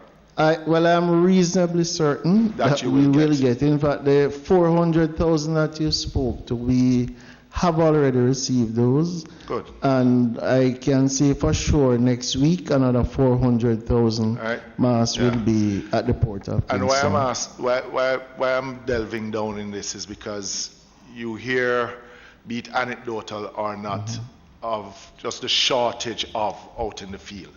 Yeah? And to say, yes, we have 3 million masks. That's why I asked for the breakdown, if you have this in stock or not. So if the minister was to ask you for a report now on what it is that you have in stock and how long that will last, if you don't get anything for the rest of this week in order, you can comfortably say that you have how many masks, how many of the gowns and the hats. Is that something that you could share with us, or you'd have to send that? Right. I'll share in a general way to say that apart from the warehouse, what we've established is stock points across the country. So we have a stock point in every single parish. And we have regular meetings with the health team to discuss stock levels. Yes. And we're able to respond. But the aim is to be not out of any critical item at the warehouse. And we have teams established to respond anywhere in the country. So even at night, say if the university may have an issue. So the message really is that there's no shortage at this point in time. From the perspective of the NHF, what's in our warehouse, we're fairly comfortable. Right. All right. So back to so we're gone through the protective gear, the equipment, the drugs, transfers to regions. So since we received, we have transferred approximately $942 million to the regions. And this is to facilitate the operation, the increased operation for contact tracing, the retrofitting of hospitals, the refurbishing of hospitals to establish a COVID ward.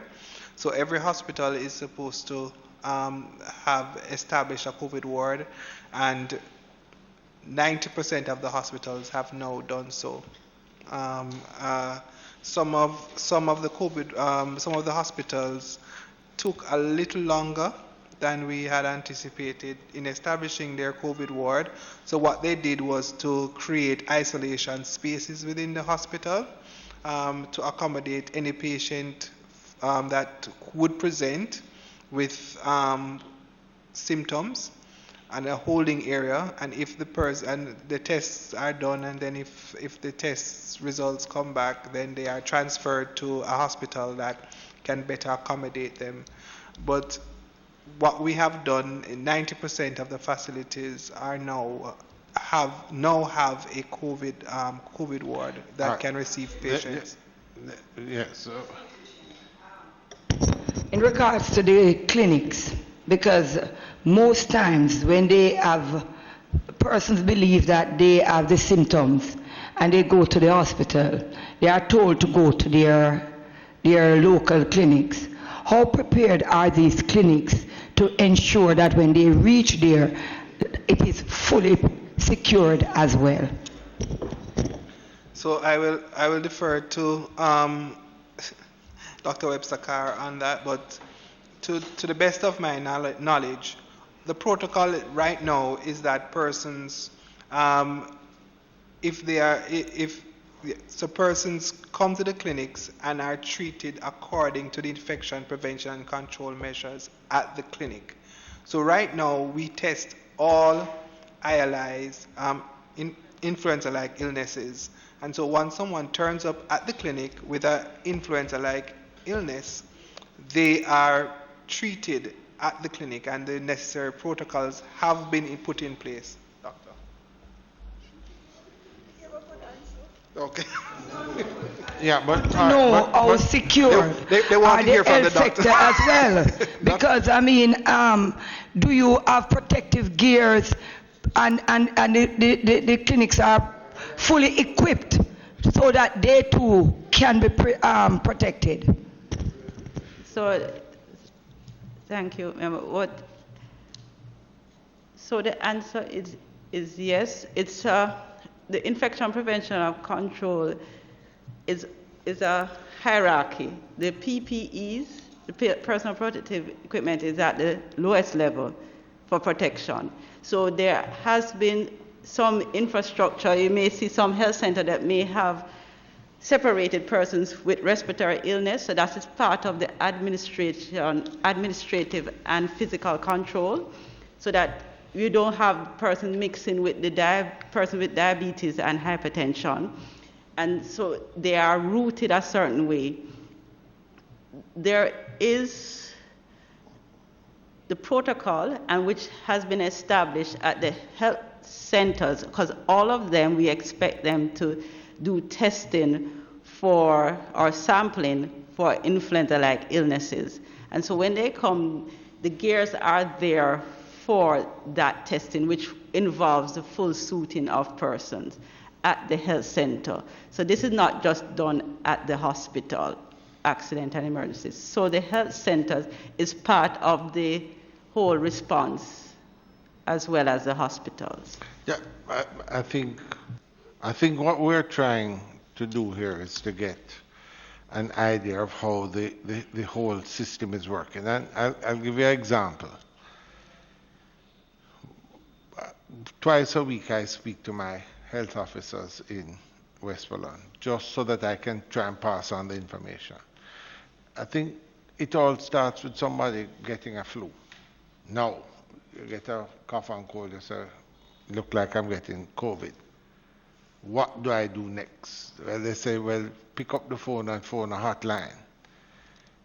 Is it at that point, is it that once you make that phone call, somebody's supposed to come and check you within 24 hours?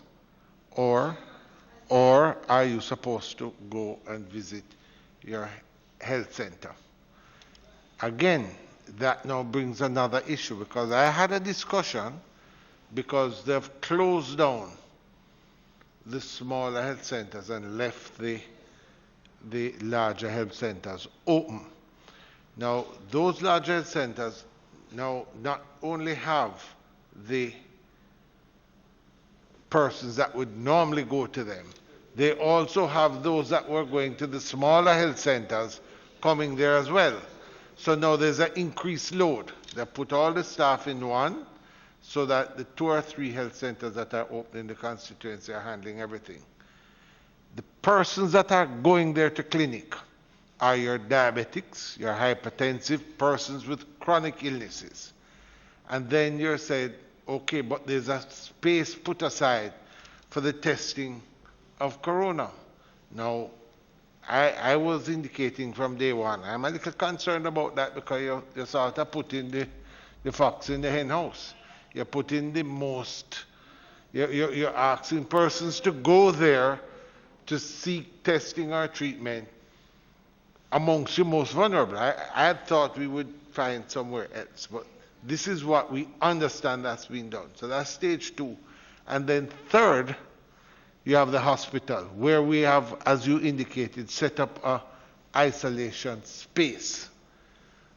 Where I think we're also falling down is that I don't think yet that we have identified a quarantine area in Westmoreland. Maybe you have, but up to weekend we hadn't. So I'm not certain. I think, but for the grace of God, we haven't really had a full outbreak there.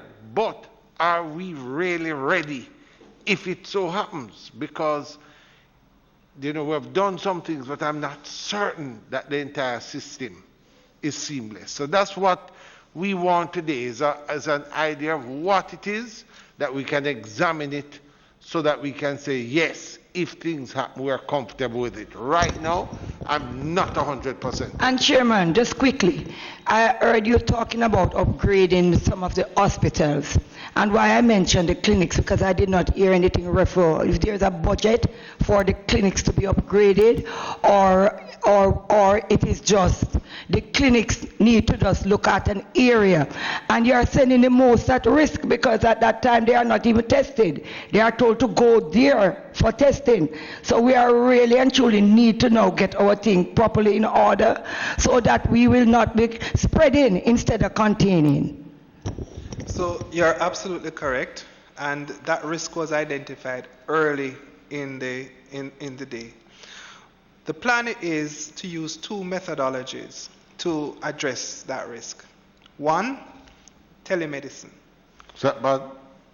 Telemedicine. Okay. So telemedicine is being introduced as a mechanism to deal with some of the issues of persons who are in the risk population, the elderly, immunocompromised, diabetic, hypertensive. We're using that as one mechanism. The other mechanism... No, hold on. No.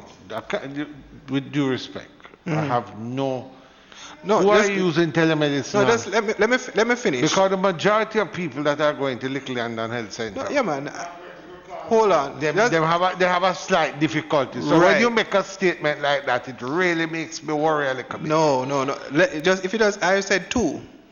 So that's okay, one. Well, maybe you should have put the other one first. The next mechanism, that is being utilized, you'd have seen in the paper about 3 weeks ago the advertisement for the general practitioners, asking the general practitioners to partner with us through a public-private partnership, where we will now begin to redirect the patients from the public health system to these general practitioners. So they don't have to come into clinic. They will now be assigned to a general practitioner in a particular geographical zone. This will do 3 things. 1, it will reduce the stress on the health center. 2, it will reduce the number of persons that would need to go and see a particular doctor on a particular day. And 3, it will allow the health center to better manage the inflow of patients with influenza-like illnesses.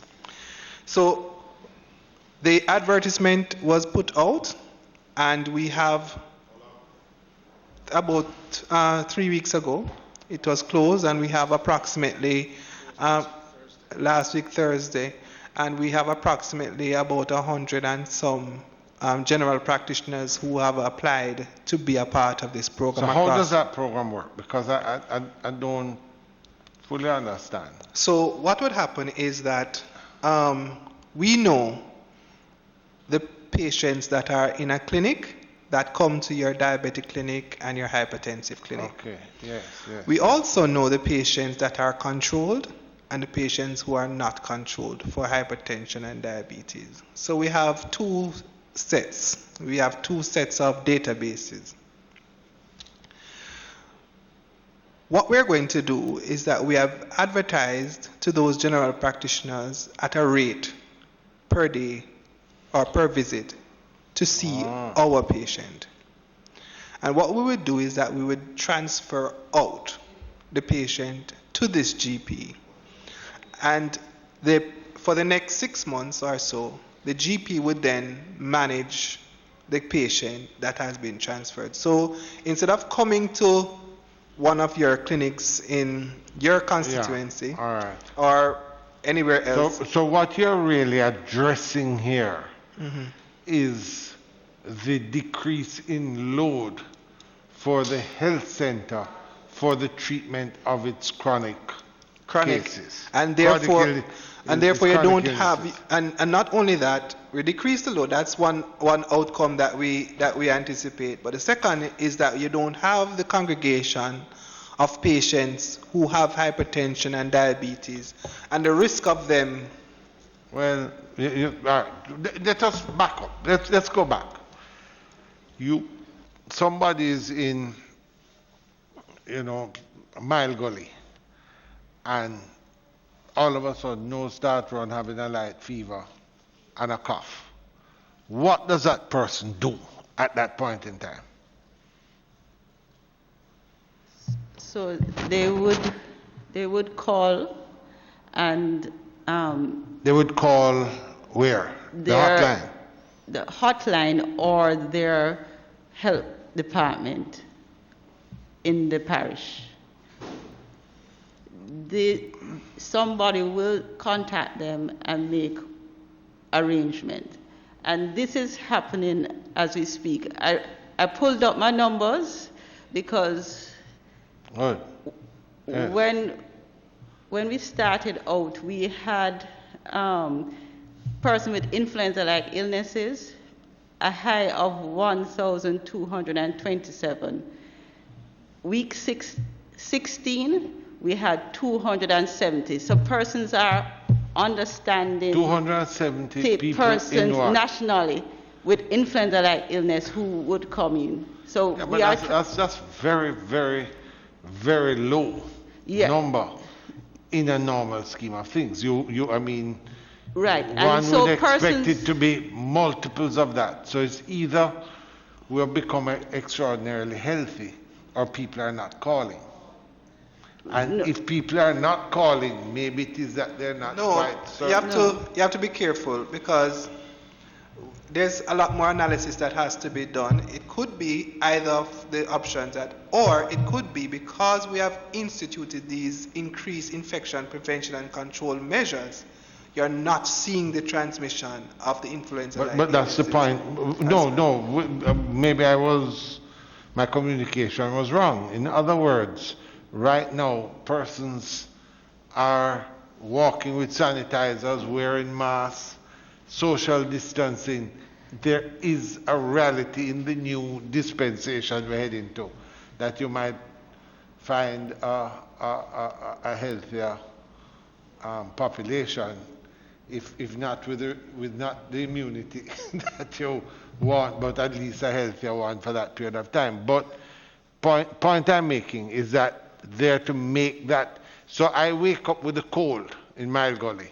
I pick up the phone and I call either of them. Someone is supposed to come and contact me. Someone is supposed to visit me at that point. I'm just trying to. So the visit, someone will contact you and make arrangement based on the assessment. So a clinical person will call you and will go through an assessment with you. Exactly. Right. And to say, okay, you seem to be having mild symptoms, do X, Y, Z. Or if they are higher risk, maybe have diabetes, hypertension, heart disease, then the arrangement is made for the management of that patient. Okay. Maybe a transfer by our vehicle. But Right. that's the point I'm making. If someone calls, you're saying that there's a period of time. We are estimating within 24 hours, someone with experience will get back to them and have a conversation. And a determination will be made that this is a probable case or not. And if it is a probable case, it may not be the best thing to tell them to take a taxi to XY. So that is set up in every parish? That system is set up? Yes, it has been set up, and we are trying to improve it with the sort of appointment system, electronic system. All right. Then this person, in each parish now, you made the point that you're going to go quarantine, and that you are trying, for those that you have suspected cases, you take a test, etc. The element of quarantine, you're trying to do it at home because you don't have all the facilities. But there must be some quarantine facilities in each parish. Is that so? Or are there areas that you have not? No, we don't have quarantine facilities in each parish. We have quarantine facilities in each region, in each health region. So we have quarantine facilities in each health region. Well, you want to explain that to us, because that is in other words. So the Jamaica has 4 health regions. We have the Southeast Health Region, Kingston and St. Andrews. that is St. Thomas, Kingston and St. Andrews, St. Catherine and St. Thomas. We have the Northeast Health Region, which is Portland, St. Mary, St. Anne, right? We have the Western Region, which is Trelawney, St. James, Hanover, and Westmoreland. And then we have the Southern Health Region, which is all of the other parishes, Clarendon, to St. Elizabeth, and Manchester. Now, each one of those regions have quarantine facilities, and the quarantine facilities are based on the risk assessment in the first case, and the home assessment. Home assessment. So, for the home assessment, it is what is the home condition like. So, if you have been exposed like myself, I was exposed to someone who was positive. They would assess my home to say, okay, what are the dynamics in my home? Can I utilize a bathroom by myself? Can I, do I have other persons in the household who have non-communicable disease? What is the density of the population in my household, etc. And they do that determination on a case-by-case basis, and then they make a determination whether or not the household can be quarantined, and whether or not whether or not the household can be quarantined. If the entire household has the same risk profile, meaning that someone in the household was found to be positive and the entire household is exposed at the same risk, then you quarantine the entire household together, right? And so everyone in that household has to remain at home, right? And so there are other instances, however, where, for example, we have gone into a community, and what we recognize is that the household could not be quarantined because they live in a yard. And so we had to extract the entire household, all 14 people, and put them in quarantine. Okay? So what you're saying is that the ability to do that is in each region. Is in region, not in parish. Not in parish, but so in region. For example, I would suspect that Region 4 is mine. Is that right? You're where? You're Western? Yes, you're in the west. So that would be in Moby, I suspect. Right. So we have... And region... The St. Elizabeth, Manchester, etc. Right. Would probably in Manchester. Right. And these are, you try and find, say, a small hotel or some, just, Right. just a number of rooms Exactly. where you can put them. Right. But I think it's important. I'm just saying, maybe this information is out there. Maybe it is. But I'm not certain. I certainly was not aware of where they are and how it is being dealt with. Well, we don't make it public knowledge because of the stigma and discrimination that is not the actual address. No, I but was really talking yeah, about. but we know in each region we heard Clark. We heard about that.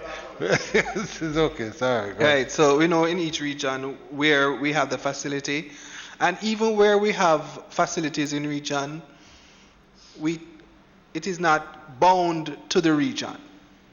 So the Emergency Operating Center at the Ministry of Health, which is the Central Coordination Center, may need to move persons from one facility to another to accommodate whatever risks we may identify. So persons in the West may be accommodated in the Southeast region because of the dynamics. So you will move them as needed. Mm-hmm.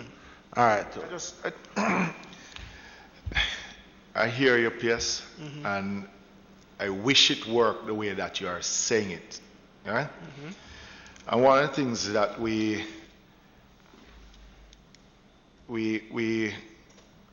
ought to take into consideration is our culture. Right? I mean, I was listening to you on the radio. I think it was last week. I was heading down to my constituency and, hearing you about having to take off your shoes and thing and you being quarantined, and then now listening to you now talking about those with big yards. Yeah? And one of the things is that there's also this fear of being quarantined by most of our people. So many a times when your team go out there to interview, you're not even getting the truth. You live in a big yard. No, so I sleep with my girlfriend up the road there for the last 8 weeks. But him live in a big yard. And you have a case inside there that you have asked to quarantine. Yeah? And I can tell you I have an experience, but preferably not publicly. It is not working. I can tell you in some of the cases, I'm not saying all, that if you are, in one instance, you work with somebody who is a confirmed case, but yet still you send them to home quarantine in the big yard. And and that big yard may have a shop inside there. You ask the question, your health workers go to actually see if the person is at home. No, they call to check on them. But the man could be in Westmoreland, but him call you and say, yeah man, me have a bedroom. Yeah, and I even said it to the leadership in Region 3, Health, is that yes, you have a protocol, but we have to understand the culture, especially when it comes to rural or your inner cities, your inner city communities. Asking them to do something, and worse when a man, this is his only livelihood, that he have to go to the farm. He's not going to stay in that room.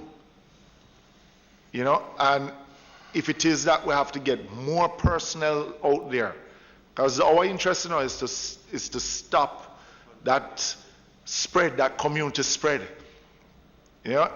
And if it is that we don't have the personnel to go on the ground to ensure, believe me, I mean, you said that the community spread is not as wide as, but if not, it is going to be. Right? And it's just out of a personal concern of what I saw in the parish of Manchester, that why I'm raising it. You are fortunate, you have your wife and your child in the house, but you have others that have big yards. And when I say big yard, not multiple houses in there, but one big family living in the same house.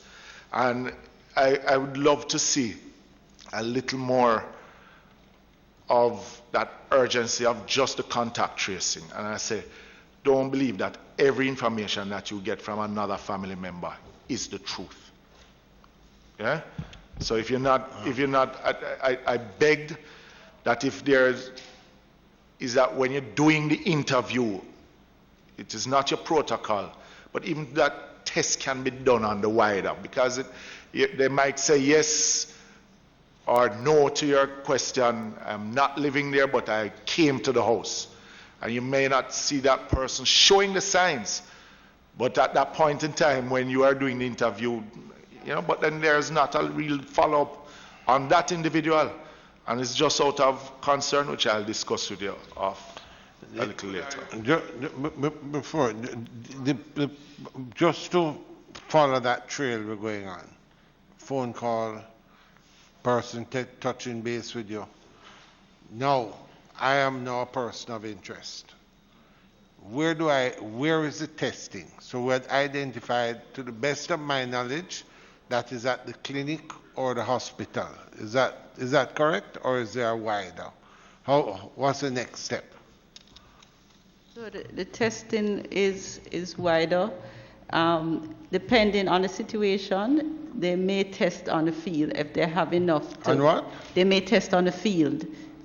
On the field at the person's house if they have. Yes. If so they have, they can control for infection transfers. So we do tests. So we do the contact tracing. We go to the house. We don't just make a call. Where that may have been an issue for a number of days is the St. Catherine situation, where we had a lot of persons. I see the shaking of head, but So a question now. You are obviously targeting your testing. So you have all these contacts and persons, and you're going to say St. Catherine because of the workplace incident, and you hear of somebody here with a family. So you're focusing on that. But in the wider society, is there sort of a screening program going on? Or is it primarily just contact tracing? So we have a surveillance system set up for respiratory viruses, which is what we are using to see what's happening in community-wise. So you say, but somebody would have to have a symptom for that. Right, but Gotcha. but that gives a very good indication of what is happening community-wise. Absolutely, yes. And so what we have seen is that the number of cases we are picking up from that particular methodology has been increasing since week 11. So that is your community. Right, that is my... That's the community one coming up now. Right, so that is what we are seeing coming up for the community, and this is why we don't have the large numbers to say we have community transmission based on the WHO phase, but what we can say is that there is some amount of community transmission that is occurring and that is increasing over time. Contact tracers trained contact tracers do we have? So we have a team of public health professionals at different levels and different professions.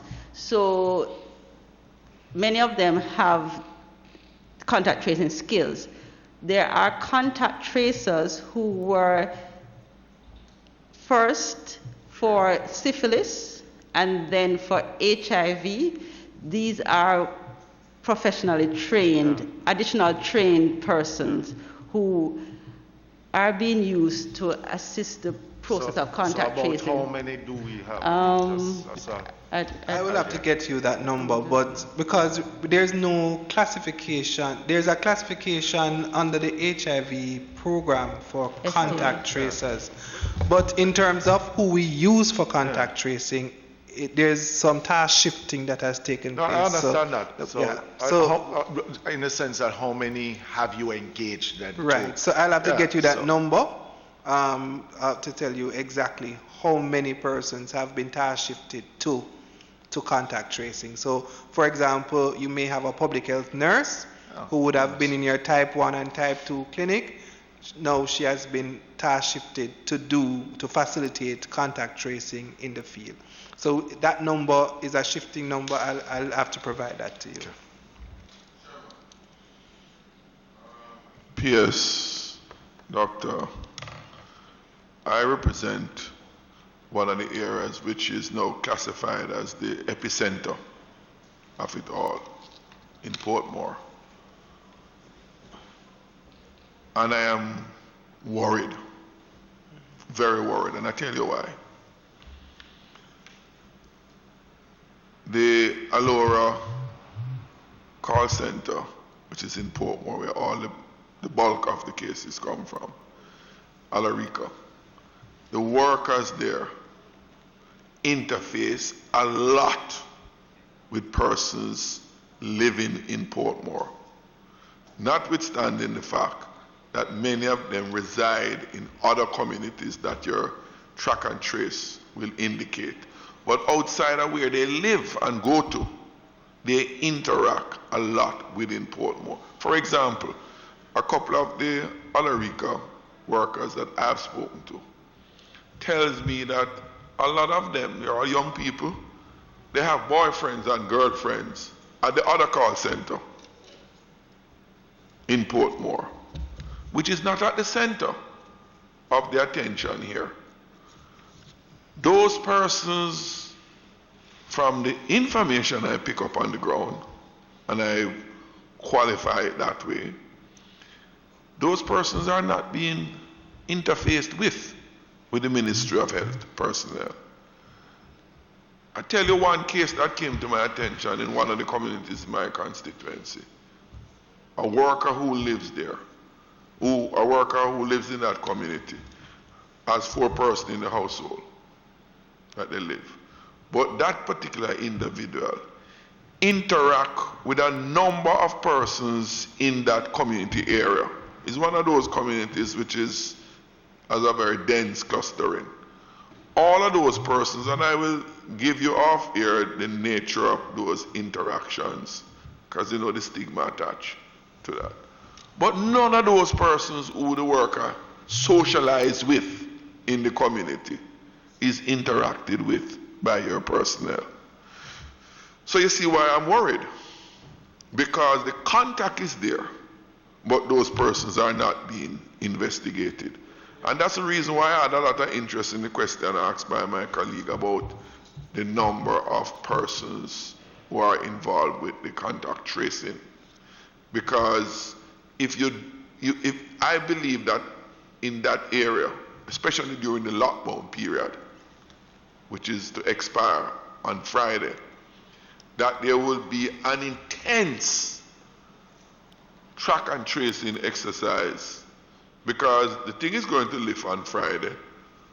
Normalcy resume in terms of moving back and forth. But all of those potential cases have not been dealt with throughout the lockdown period. And for me, and many others in Portmore, is that the purpose of the lockdown would not have been optimized. Because let me tell you this, the residents in Portmore, they want to cooperate. And I think the rest of the parish in St. Catherine, they want to cooperate, not because you tell them, not because the Prime Minister says so, not because I say so, because they are fearful of their own lives. That's why they are willing to cooperate. All they want to do is the information, the facilitation. For example, with the lockdown, they never get to buy food and all the restriction make them get miserable. They end up bundling up at supermarket and food shopping place. Not because they don't want to cooperate to ensure, but the planning and the preparation for it was just non-existent, and we became reactive for that. But from the health part of it, I know you are not in charge of the lockdown planning, right? But the health part of it, ladies and gentlemen, I am yet to be assured, and I want to be assured, that we are going, the containment of the spread is being sufficiently attended to. And PS, with all due respect, my colleague asked about the amount of track and trace persons doing the tracking in at least in St. Catherine, where we have the focus of it, right? You must can have some ballpark number. We're not asking you to give us the exact number. Can be plus and minus 5%, 10%. But where you have that focus, when you give answers like those in a PS, it doesn't allay any fears and concern us. It only let us get more worried, because it tells us or suggests that the kind of hands-on, detailed grasp of the problem there is not absent. Is absent. That's what bothers me in the, what I will call, again with due respect, kind of evasive answer to Member Phillips. No, it wasn't an evasive. No, I'm saying to give the appearance. No, because here's, for example, in St. Catherine, the number of staff within St. Catherine are not the only staff that were deployed to St. Catherine. We moved staff from St. Thomas, we moved staff from KSA to deal with that issue. Now, if I were to just give you a number, I would not perhaps take into consideration all the staff that were moved from St. Thomas that had a low risk profile for the disease, the number of staff that were moved from KSA to live for at least 2 weeks now in St. Catherine and in parts of Clarendon that are part of the contact tracing geographical area that needed to have been done. Yes, it is true that you're not going to reach everyone in your contact tracing. It is true. Correct. But what is important in the interviewing is that you get the priority and the high risk contacts. And based on the profiling that we have done and the risk assessment, we have attained some level of the high risk, high contact persons from this particular incident. And you always have to remember that the epidemic is always 2 weeks ahead of you, because the incubation period is 14 days. So somebody who gets contacted today will not probably show symptoms until 2. So it's always 2 weeks ahead of you. And based on what we're seeing from the contact tracing that we're doing, we did get a critical mass of the high-risk persons. So when you look at the yield, the productivity yield of the contact tracing that we have done, we have been getting a good yield to show that we were able to reach, quarantine, and isolate, and therefore cut off the infection rate of the disease for particular contacts that we have found. So I'm not going to tell you, I'm not going to sit here and tell you that we would have reached every contact, because sometimes people are elusive. I can tell you, as member pointed out, people are usually very closeted about the contacts, because the contacts tell a story in and of themselves, right? So I can tell you of many cases of just intimate information that just contact tracing has and cause a lot of problems, right? So people can be very elusive in the information because of those characteristics, to say, okay, where did you go? Where did you sleep? Who did you, those types of questions can be very, can elucidate people's lives. And so what we do try to do, though, in the contact tracing is to make sure that the interview is not a one-off interview. And you do triangulation. So I will go and I will have a conversation with Donovan. Donovan will give me information that I triangulate with what I got from you. And if it doesn't match, we come back to you. And we ask you the question again and then, because even for some of the I'll give you the example, the Alarica case. Sorry, the Alarica case. You go to in the first time the contact tracer went to an Alarica staff member and it says, do you know X? Oh, I don't know that person. But when you go to the other person, you say, yes, I know that person. Then you come back to him and say, oh, yeah, man, I know her. And then the whole story begins to unravel, and then you get, oh, yes, this is what is happening, this is the contact, this is the priority, let's test this person because this person. But you may find that, yes, I go to this community, and I interact with these people, but the level and the pace of the interaction that I have with these people is not a significant interaction that causes you to be as risky as the interaction that you'd have had this one person. Yes. Yeah. I think one of the concerns, and it comes back to the original question. Contact tracing in the days of, you made the point, syphilis, etc., a lot of HIV, the numbers we're dealing with was a different type of number. So you had some persons in the ministry whose job was contact tracing. You might have had 5 or 10 because that was what was required at the time.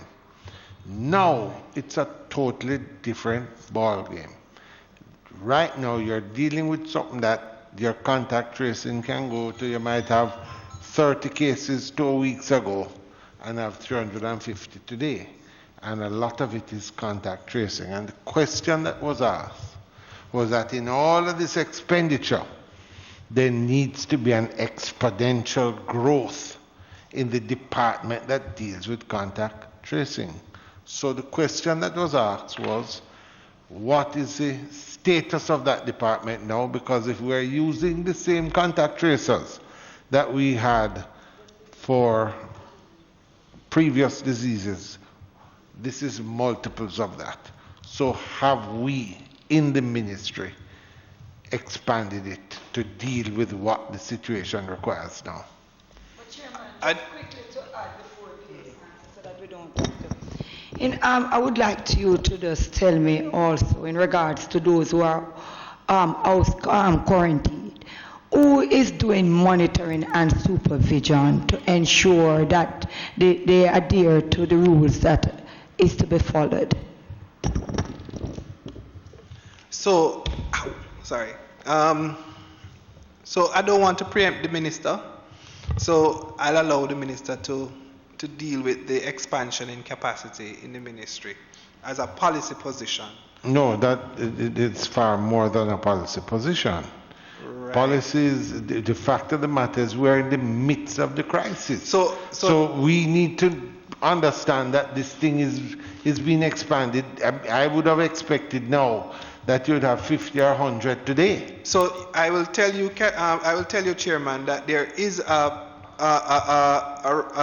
position that is being advanced by the minister for the expansion of the cadre of persons in the field. Well, if it has not been expanded already, then we're too late. Not necessarily too late. The proposal is being contemplated. Yeah, but you have 2.1 billion. That's what the money was for. And this is how you fight this disease. Yes, I agree. And what I'm saying is that, as you know, recruitment in the public service is not as it is a process that has been fast-tracked, but the process is again, far that's advanced. why we're here today, because we are understanding that we need to have some emergency things put in place. The funds have been put in place, and we are ensuring that you have the ability to do it. So yes, so to those statements, yes, the funds are in place. The plans are have been finalized and are being put in the policy decision for a policy decision, and it is intended that over the next 3 weeks, the cadre of persons in the field will be expanded. And therein lies, P.S., this has been the whole last 15 minutes of this debate. When we're talking about, one thing is contact tracing. The next thing is what Member Phillips was talking about, actually having people in quarantine at home and going and visiting and checking them. There's a whole outreach, management of epidemiology of this type of disease that requires not just medication.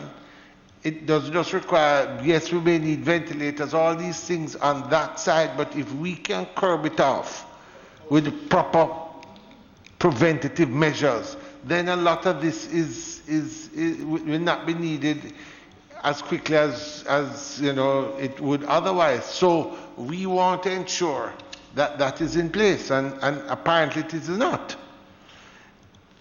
It is in place, and we are responding to the current situation. But what we are saying is that we have projected that as the disease progresses, as the epidemic progresses in the island, there will be need for additional capacity, and we are preparing for that additional capacity by making sure that we expand the existing cadre of persons doing this type of field work.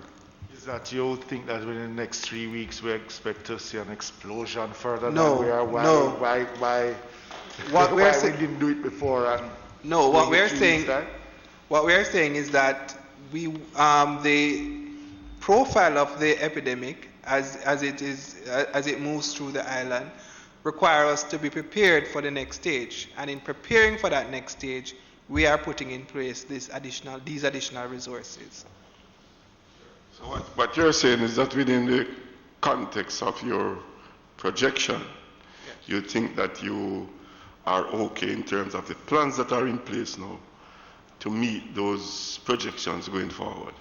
So that's so yes, at this point in time, the cadre of persons that we have on the ground are managing the current situation. But as we progress over the next weeks to months, we believe that we will need to have additional resources and boots on the ground. That's what I'm saying. To do it. So we, but in terms of, so yes. Sure.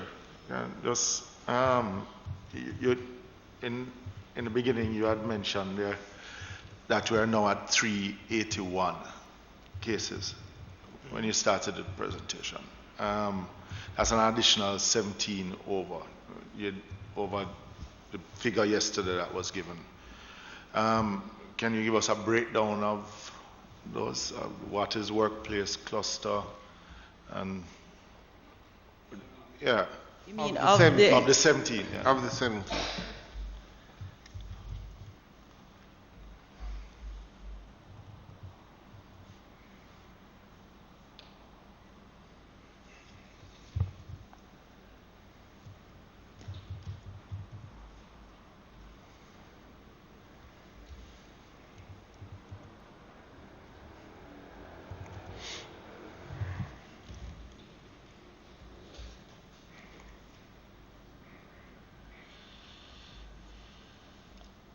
All right, while we're, you have it now?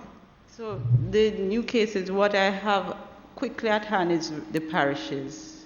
14 from St. Catherine and 3 from KSA for the new ones. All right, so you're not able to tell us what is related out of the St. Catherine to the Alorica? No, not cluster. At this time. P.S., is it possible, because in your reporting, you speak of workplace cluster, and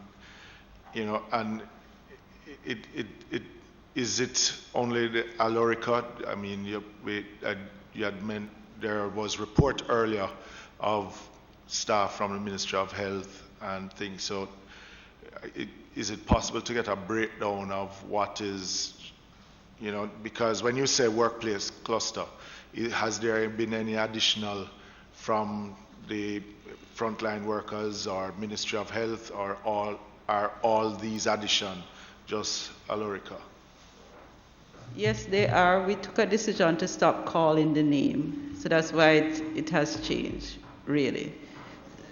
No, so we figured that out. How many persons we figured that you have decided to and just put them all in one category. No, so But this is just the same Alarica workers. The numbers that I gave you early on, I gave you how many were overall. Of the 381, of that, 194 persons work at the workplace cluster. which is Alorica. Yes. All right. Those are that 194 is a positive amount? Yes.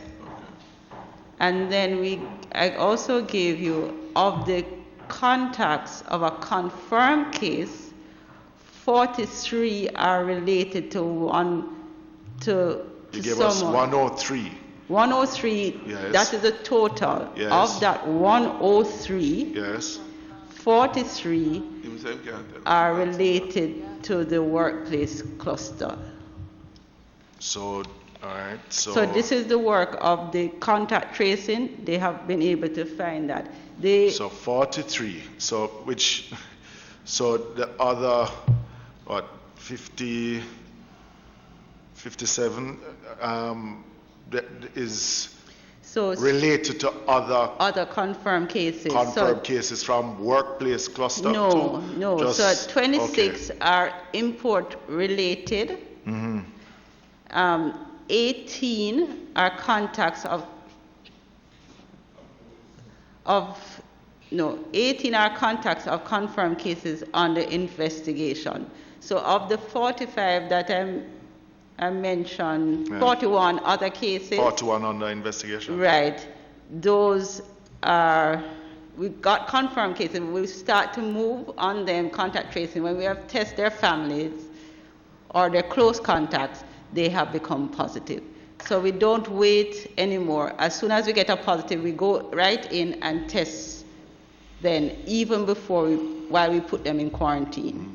Sorry, repeat that last point. So once we identify a confirmed case, we go immediately, we isolate the person, and then we do their close contacts immediately. And so we sample and test them immediately. Sample and test those. Chairman, with your permission. Let me just complete. So out of this 14, St. Catherine, you're not able to tell us how many is related to the I don't have it right now, member. But it's something we usually produce daily in our reports, but I just don't have it. So the policy PS going forward, if our healthcare workers are tested and tested positive, will we get that figure separate from the general figure, just like how you do the workplace cluster? And similar, it was reported that X amount from the Ministry of Health has that increased, or is it still the same? And if you can just remind us of the figure. So right now, given the exposure that occurred at the Ministry of Health and Wellness, and as we reported, six cases were identified from the initial testing that we did. Since that time, we have tested an additional 300 and some staff members, and those results are coming in. To date, I don't have the exact number to give you a number of additional positives. That's from the Ministry of Health. From the Ministry of Health. So I will get that to you, but it's more than the 6 that was originally reported. From the Ministry of Health. From the Ministry. And can you give us anything on our healthcare workers? So to the best of my knowledge, at this point in time, we know of 2 cases of healthcare workers that have tested positive. No, yes, we have 5 healthcare workers that have tested positive. 5 healthcare workers? Yeah, yes, 5 healthcare workers throughout. These are persons based at facilities that manage COVID patients. No, reasonable. And again, yes, I understand in trying to protect and to contain the information. But personally, I mean, it is still something that the public wants to know. You know, so you have to manage it, yes, but it is still something, because at first, and this is where we complain about just the mix of information that's coming out. You started off by giving the information of how many persons, X, Y, and Z, different workplaces, and then it started coming out as the workplace cluster. You're not knowing if it is just all lumped up in one, or to manage, and then a trust factor comes into it after that. Remember, no, the workplace cluster was always Alarica. That is the workplace cluster that we have been reporting because of the nature of that cluster and its significance in driving the number of cases that we have found. But there are several other workplaces that we have found cases. No, reasonable. What we are trying to, it's in the management of it. So it's not trying to pass. What I don't want to do is to mislead this committee and to provide any information that changes reasonable. All right, member Jackson. Hold on, just last question though. Just last. How many? What's the capacity of the ministry, government itself, for quarantine? Because we're talking about relaxing the persons coming in, the ports, airports, saying that they will have to go into quarantine. But what is the capacity right now for the government itself to quarantine persons within its own facilities? And just quickly, would you like Doc to answer the question in regards to the monitoring and supervision at home? And I know why I'm saying that. I'm a part of St. Catherine, and I can tell you that Microphone. in regards to monitoring and supervision at home, for those who are quarantined at home, it's very important that we get to find out whether or not persons going to visit these people to see if they are adhering to the rules and regulations. Okay, so... Hold on, so we don't mix up. You want to just deal with the quarantine capacity? Okay, so right now, as we speak, because of the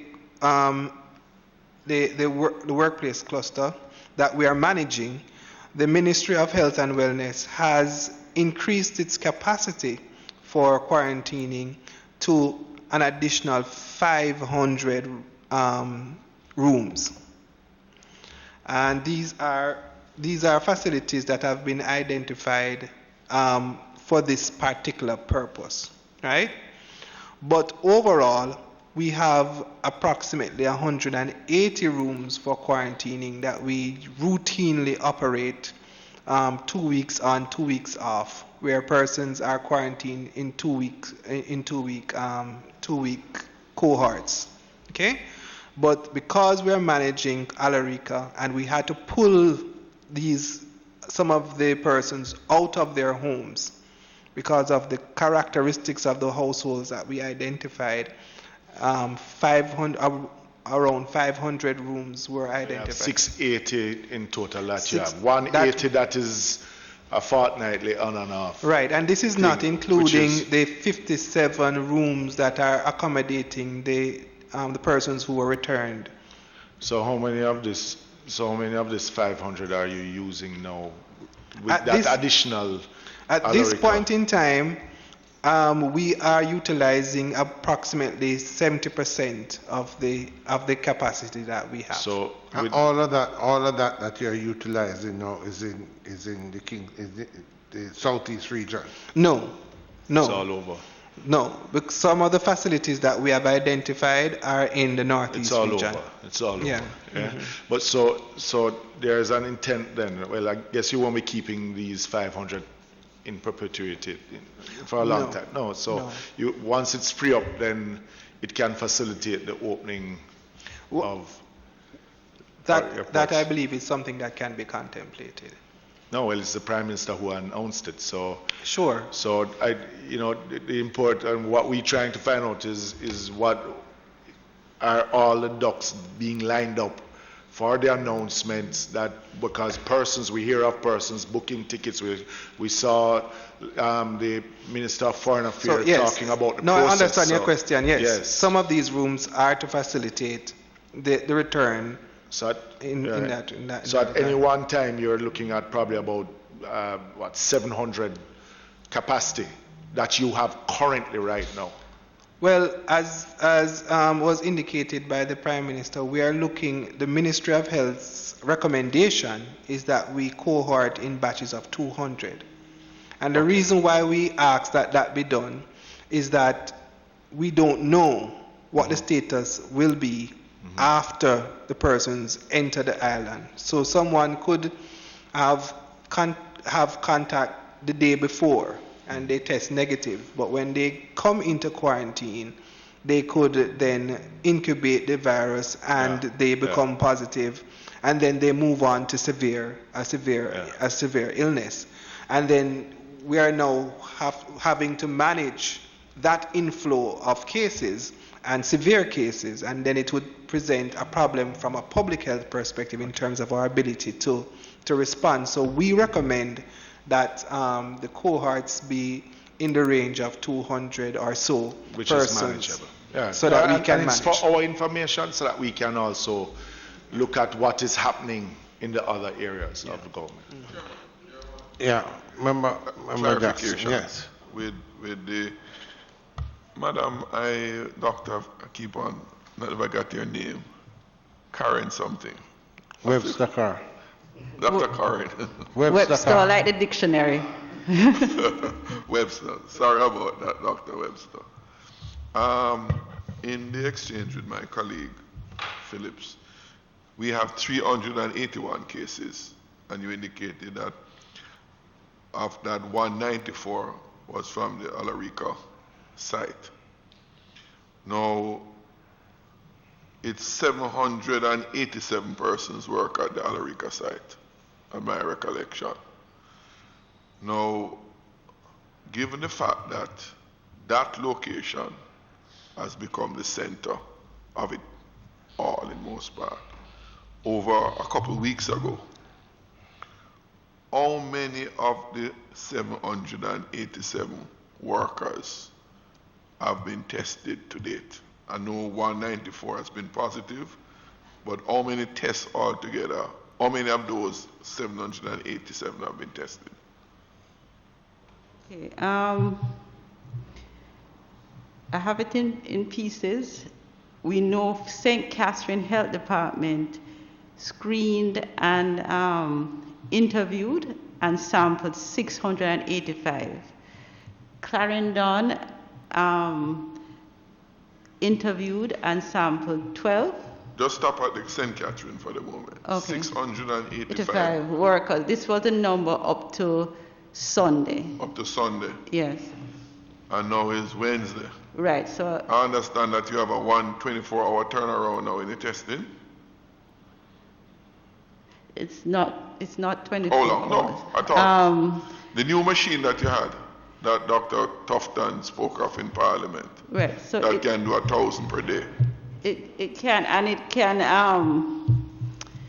you can test in hours, but the whole process of actually do the sampling, transport, doing the pre-processing will take at least 3 days. 3 days, okay. So three But- days right. for the whole process from For the whole taking process, the sample. ideally, Yeah, the minimum, Call it yes. 4 days as a cushion. So 4 days, within 4 days, from the commencement of the sampling to getting a result. yes. How long now has that machine been in place? So that machine, just last week, Tuesday, was the first testing of the machine. They finished the training and they actually did the first batch When? on Tuesday Yesterday? evening. No, last week, Tuesday Last evening. And it was just a few that were done Only a that few day. was done then. But increase that day, but increasingly the number of samples build have up. been increasing. So right now, remember, we were doing on average around 85 samples a day. On Total, average. not total regarding the old machine, the That's university the old one. process. We were doing 85. Now we're up to about 350 samples a day because of the increased capacity. Because of the increased Yeah. capacity, 350 per day. Yeah, we are producing 350 per day. Test results. Test results, yeah. Okay, but PS, if you have 685 samples from the epicenter, right, and you have a capacity of 350 tests per day, right, why is it that the results of the 685 samples are not ready at hand?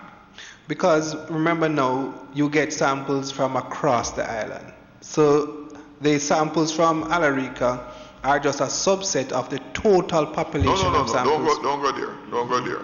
I'm only going with the 685 total samples Right, that you have. Right. That 685 is not only from Alarica, it is globally. No. Just from 685 Alarica. Alarica. Yeah. Yes. So we tested. No. I'm being specific. Not St. Catherine. No, man, Alarica. Alarica. So Alarica, we tested 600. We sampled 685 individuals Of the 708. of the 700 and odd. This is Based upon what Dr. Was saying, St. Catherine would account, health department would account for 685 of the Alarica, but there are other areas like Clarendon that would have done 12 of those two, so that would make it 685 plus 12, and you were going to say something else, could have been in... He said he wanted to focus on No, St. Catherine. Alarica. Yes, Alarica. No, he said St. Catherine. He said St. Catherine. Yes. And I'm saying to him, it's not St. Catherine. The 685 that was being reported was Alarica. Right. St. Catherine would have put in more samples than just Alarica, 685, yes. than just the Alarica samples. No, I'm agreeing, because but they would have done. The point I'm trying to make Yeah. is that because he prefaced his comment by saying, by giving the numbers of persons who worked at Alarica. And then he mentioned that of those 685 has been accounted for, and I'm saying it is more than that. Because doctor was going on to say there were 12 of those 785 who were tested in Clarendon, not in St. Catherine. All right, so let Right. us, hold on. So let us, if you going we down to don't the have to, numbers. let us just clarify. One, look, Alarica, you have tested, the number that I have here is 685, and of that, nearly 200 of them were tested positive. So you're probably looking between 25 and 30% of all the samples are coming back positive out of one workplace. It tells you two things. One, that something broke down terribly in there. Something broke down. But in other words, if you had any protocols in place, it didn't work. But secondly, it would say to you that the other 100 or so, you're probably going to pick up another 30 who are positive. So the question is, I would suspect that everybody that was there would have been tested. Is that correct? That's where I'm going. Well, I think that's where you're going. Has everybody at Alarica been tested? So there were a few persons which we are going to ensure we get by Thursday and have their results. Why, you couldn't find them before? It was difficult to find. Some are hiding. We have had to have the police help us with some. Some persons, because of where they live, prefer us not to go there. And they have tried to meet us at certain place, or they have indicated when we go there, they don't meet us. And so these are some of the issues. So about how many of the cases at Alarica, how many employees have you not tested so far? So we are estimating about 50 that we have not tested. 50. All right. Yeah. 50, that mean that you would have tested roughly 730 Correct. of the Alarica persons. Correct. And of the 750, you have gotten all the results on that? No, there are some that we are still pending. Some like how much?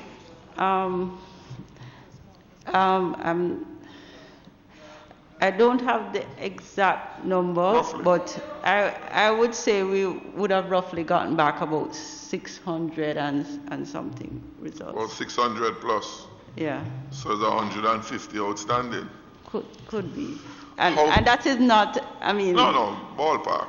Yeah, but Dr. Webster, again, I'm harping on that location because of its tentacles, right? How soon those results will be back? And I'm asking against the background that you can do 350 per day. Yes, so almost every day, the majority have been from that Alarica Center. So since over the weekend, we have been getting mostly Alarica samples back. And I don't have the exact number, but sometimes we have 17 new cases, 14, 15 are from Alarica or the contacts to Alarica. So this is mainly what we've been getting back. One further question to that, PS. No, I just wanted to make a clarification because I understand exactly what you're saying. So what we did because we have to do two things. We have to make sure that the patient who is on the bed, who is waiting on a result, gets back the result, while we clear the backlog from Alarica. So we split the workload between National Public Health Lab and the National Influenza Center. So the National Influenza Center is dealing with those results that are from the field. And then the NPHL, the National Public Health Lab, is dealing with the backlog, to clear the backlog. So we are trying to ensure that the clinical management of patients in hospital is not hampered by the... To give those priority. Yeah. Well, understandable. PS, are you aware that the Alarica site had a lot of interaction with the Alpha Tree Road location? Yes, we are, and we have put in the protocol where we have tested quite a number of the persons from that site as well. How much persons work at the Alpha Tree location? I don't have that number. Roughly. I think it's roughly, just from my memory, from the discussions, it's about 400 or 500, 300 or 400 people. 300 to 400. Yeah. Call it 350. How many of the 350 roughly has been tested? Have been tested. The Alpha Tree of the 350 approximate number at Alpha Tree. Sure. And I don't know because we just have them as Alarica. No, I mean that's not correct. I don't know. I don't know. Could you provide that for me? Sure. Because you see, Chairman, my information. Yeah, I see where you're going. Yeah. Is that we're not talking about 787. We're talking about 1100. We're talking about 1100 and something because of the level of interaction between the Portmore site and the Alpha Tree site. My information from persons the whole movement of persons, they'll work there, they get transported to there, and it's a whole interaction that takes place. So contact is strong or heavy, whatever the appropriate description is. And I see the focus is only on the Portmore location without regard for the Kingston location. And that interaction has been going on for quite a while. All right, So when, for example, I heard of the decision to lock down Portmore and not the corporate area, I was concerned about you locking down those over here, but the other set over here is on the loose, so to speak. Well, the question, I think, where you're going with this, Member Jackson, is it would be an obvious next step to do standard testing of all the persons in that center as well, or at least a number of them. That would be, is that something that's being contemplated now? Yes, it is something that is on the way, as I said before. It has not started yet? No, man, yes, we started the testing for the Kingston location. As a matter of fact, we did a sampling. You got positives out of that? That's what I was trying to figure out. What was the question? We don't know yet. Not sure. I will have to check with the KCA Health Department because they are the ones who would do the investigation and report to us. What they reported, they did some sampling at that site. Unfortunately, they were closed already, so we actually got a convenient sample of persons who came in for their computers. If anybody comes up positive out of that group, then we would have to contact trace the others. So that's in process. All right. Let me just bounce back. PS, let me bounce back to something that we went over, and I want to make this as a strong recommendation. What is happening here is that this pandemic is really, how you treat it as a pandemic is largely preventative. Going out, your contact tracing, your quarantining, testing that people are in quarantine, as some members have said. To do that, you're going to have an army of people that are doing it. This is not unprecedented. Up to 6 months ago, in the midst, or 8 months ago, in the midst of a dengue crisis, we were hiring persons, both at Parish Council, Ministry of Health, and even some community workers for members of Parliament to treat that. This is far more important today, and that army should have been out there already. So I'm making the call that you're going to need to increase your cadre of contact workers exponentially, number one. And secondly, you also have to have those field officers who are going to go out. When you say that, because one of our members is from the epicenter, and we want to ensure that he stays in quarantine. At 2 o'clock in the day, somebody needs to go and check him at his house. But if you don't have people to go and check them, what is happening is that's what the members are saying, that they know people who are moving around because they know nobody's checking them. I got that army has to be out there or we're going to miss the boat. So I'm just making the point that this, in the same way we dealt with dengue and we have dealt with others, we have got to move quickly and deal with this. One last thing I want to say, Chairman, and why I am PS driving about the Kingston site testing. What I pick up out there, Chairman, you see when the numbers were low, people never considered it too serious. You see when the numbers begin to climb, that's when the fear level climbed simultaneously, and people begin to take it more seriously. The worst thing, PS, is to give a false sense of security. It's okay. Because once people feel it's okay, then the behavioral pattern and all of that go back to normal and then the thing just gone. So that's why to have the accurate grip on the numbers out there is what will help the country, the communities, the households to be more serious about it. I am worried about this false sense of it's okay. That's what bothers me. Because the more that is, I can tell you, it's like an election, I don't go into an election with overconfidence that I going to win. I run like I going to lose, so that I make sure I win. You have to go at this thing like you're going to lose, and you're going to do everything to make sure that you can't, that you win like Fitz. Huh? That you win like Fitz. Well, but you see, PS, this is the picture I'm trying to go, right? Yeah. And I believe that's the reason why in the earlier, when the Prime Minister come with the graphs and show about the low thing there, right? What bothered many of us is that one, the testing level was far more limited than what is going on now, right? So your testing capacity has increased, which would have loved for it to have been earlier, right? Because the numbers were so low from the low testing, people feel that it's not a big threat.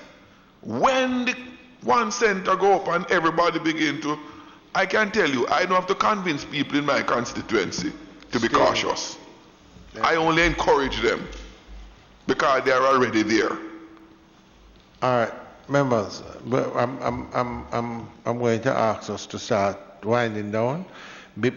I know that we have one question, member, but let me just, after we take that question, has work begun on, is it the arena or the indoor stadium or something like that?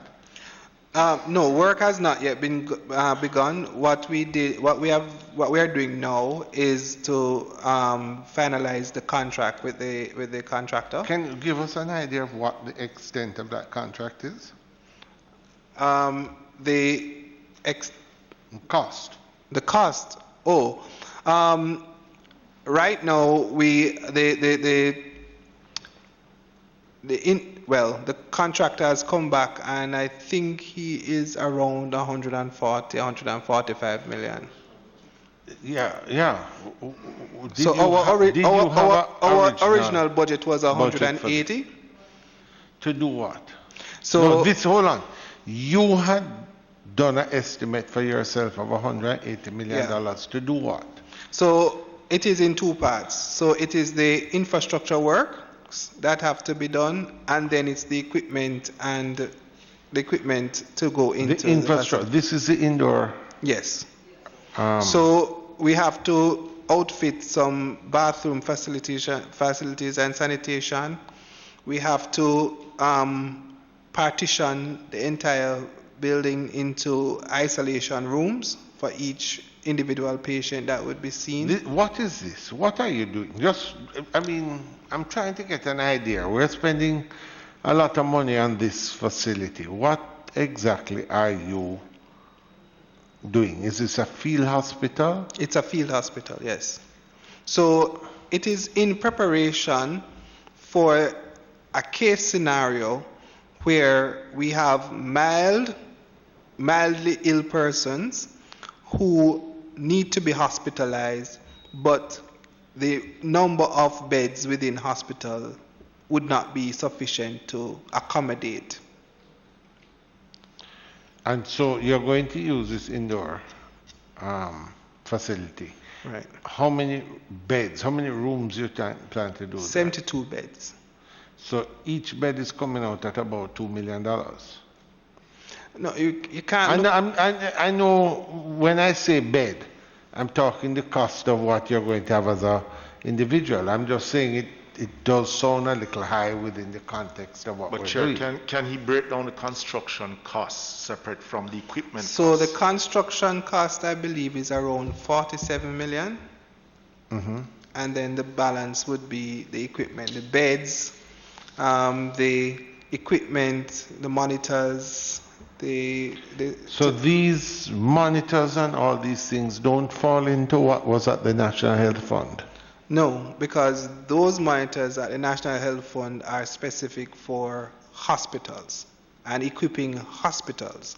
What we are doing is outfitting a plant to support excess capacity if and when it's needed. So it is a part of your preparation work to ensure that if the scenario occurs where we would need to have persons accommodated in hospital, we do not have a situation where we have to choose between who gets the bed. So how did you, and this, the methodology of acquiring contractors, etc., how did you go about this? So it's because of the emergency, we looked at the database of contractors within the ministry who have done work for the ministry and who have performed in a particular way, and then we selected a contractor using emergency contracting procedures. All right. What I would ask you to do, could you send the members, if it's a 2-page at most, just give us a report on breakdown of costs, the methodologies of seeking the procurement, etc., just so that we have no problem an idea of what's happening. And then if there are any further questions, we can probably communicate by that way. Yes, member, you had a question. I'd cut in. Yeah, what I wanted to find out was the home quarantined persons. How do you monitor them? I know Member Dale was asking the question. I don't remember if you had answered. How do you monitor those persons to be sure that they're abiding by the rules?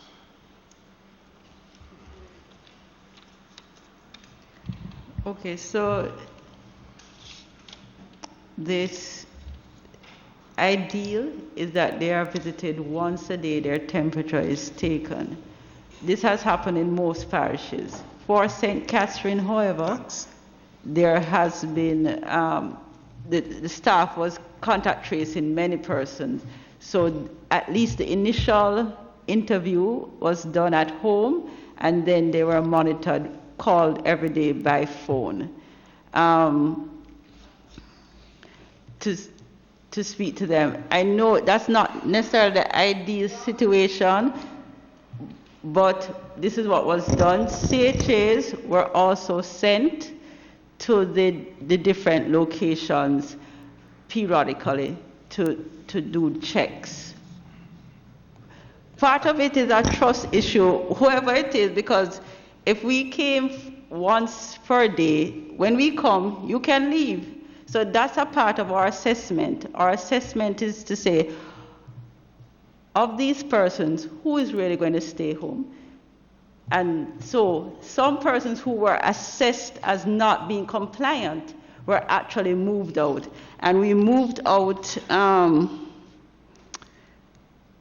in all 145 persons. Some were positive and were moved out, but some were persons on quarantine who were not abiding by the quarantine. So if we find out that you are not abiding, then we're going to move it out. Because part of it has to be the responsibility of the persons to realize that they have COVID-19 or they have been exposed to COVID-19 and they need to stay put. If they are not doing that, then we move them out. Some parishes it's working and working well, because some parishes can go even twice a day. But in St. Catherine, we were not able to do it. Why I ask this question is based on what I've experienced. And I'm just saying, I do not know how you get your information in terms of your feedback and so forth to ensure that whatever you are reporting to us here is correct. But what I'm going to ask of you is to just do a little bit more monitoring and supervision in that regard. Thank you, Chairman. Through you to the peers. The Prime Minister did say in one of his press briefings that food and accommodation does not come cheaply at the state facilities for those who will be quarantined. Could you give us a ballpoint figure as to what it will cost? Because we know that the Minister of Foreign Affairs announced yesterday that a number of persons are going to be coming in. I think the concern out there is that they will have to be finding some amount of money. Will this be subsidized by the state, or will they have to absorb the cost of food and accommodation? So right now, member, we have negotiated different rates with different facilities, right? Currently, we are at a high of $110 per night to a low of $75 per night. So depending on the facility that we have negotiated with, these are the rates that we are seeing. In one facility, we have approximately 250 rooms, and it is costing us approximately $49 million to accommodate the persons for 14 days. Wow. That's almost winter season rates. All right. Yeah. And who did the negotiation for this? I don't know. No. Remember, no, it's 250 rooms. 250 rooms at approximately $100 a night per room, and it's a room plus 3 meals. Yeah. So that is a reasonable rate, I think. But yeah, okay. That we can come back to that. All right, members. No. For that particular location, it's just accommodation. I think you may, when folks hear what you're paying, you may get a flood of rooms by tomorrow. Go again? You might get a flood of rooms by tomorrow. It seemed to have been a closely guarded secret that the rate no, was no, and in the spirit of transparency, we try to make, we try to negotiate it at some of the facilities. No, fixed I'm cost. just saying to you, if you have had all-inclusives that came in at lower than this per person. I'm just saying. Okay. So there's a discussion to be had. I don't know that at 152.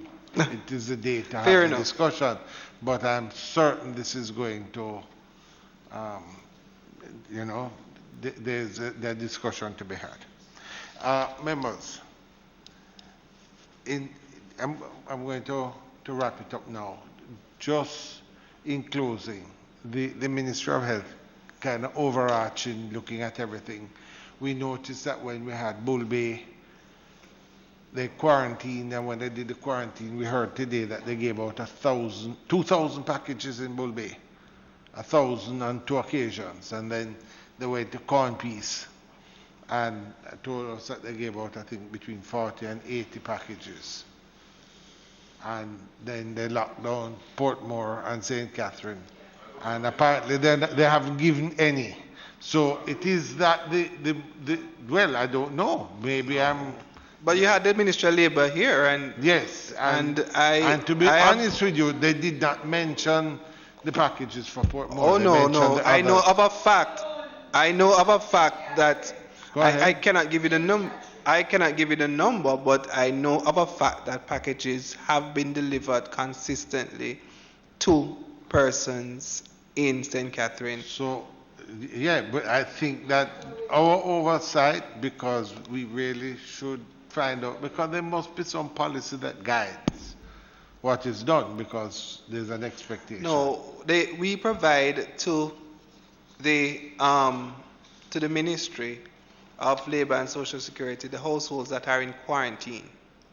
The households that are in quarantine. Right. No, no.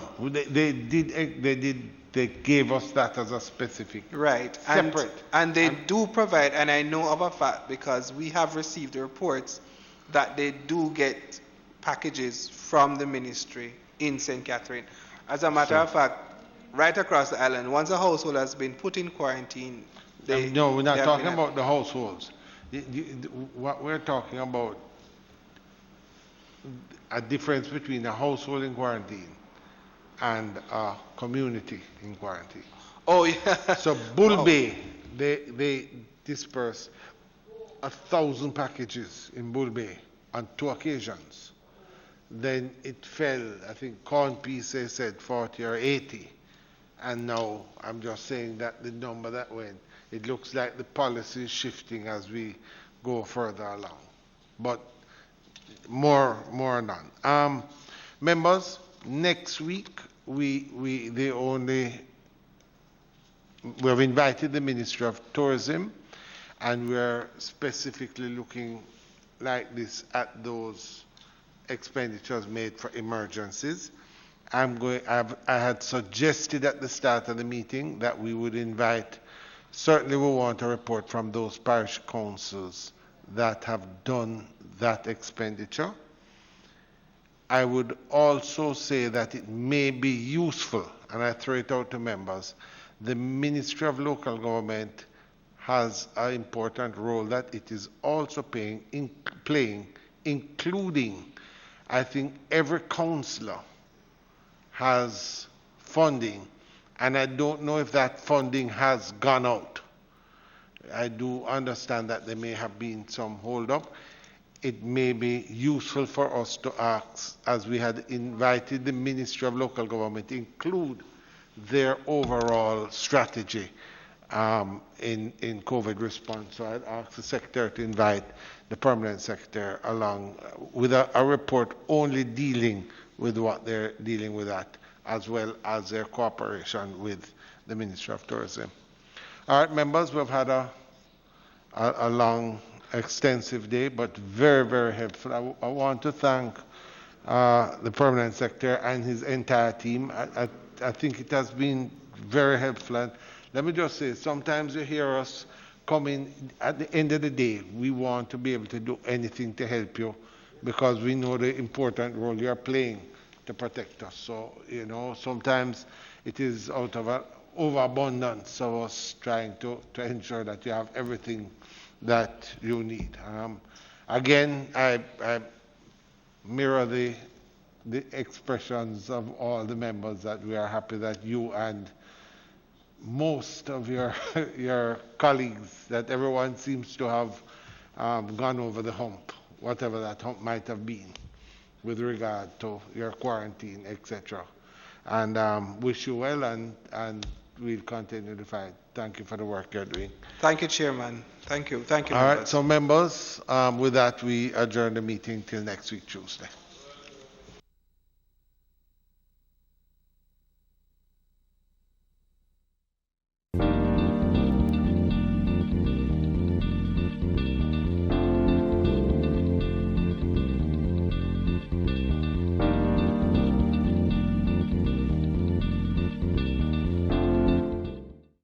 Do you miss the sport and entertainment scene? If you play your part, we can start having fun again. Stay home, stay safe, Tana your yard. As long as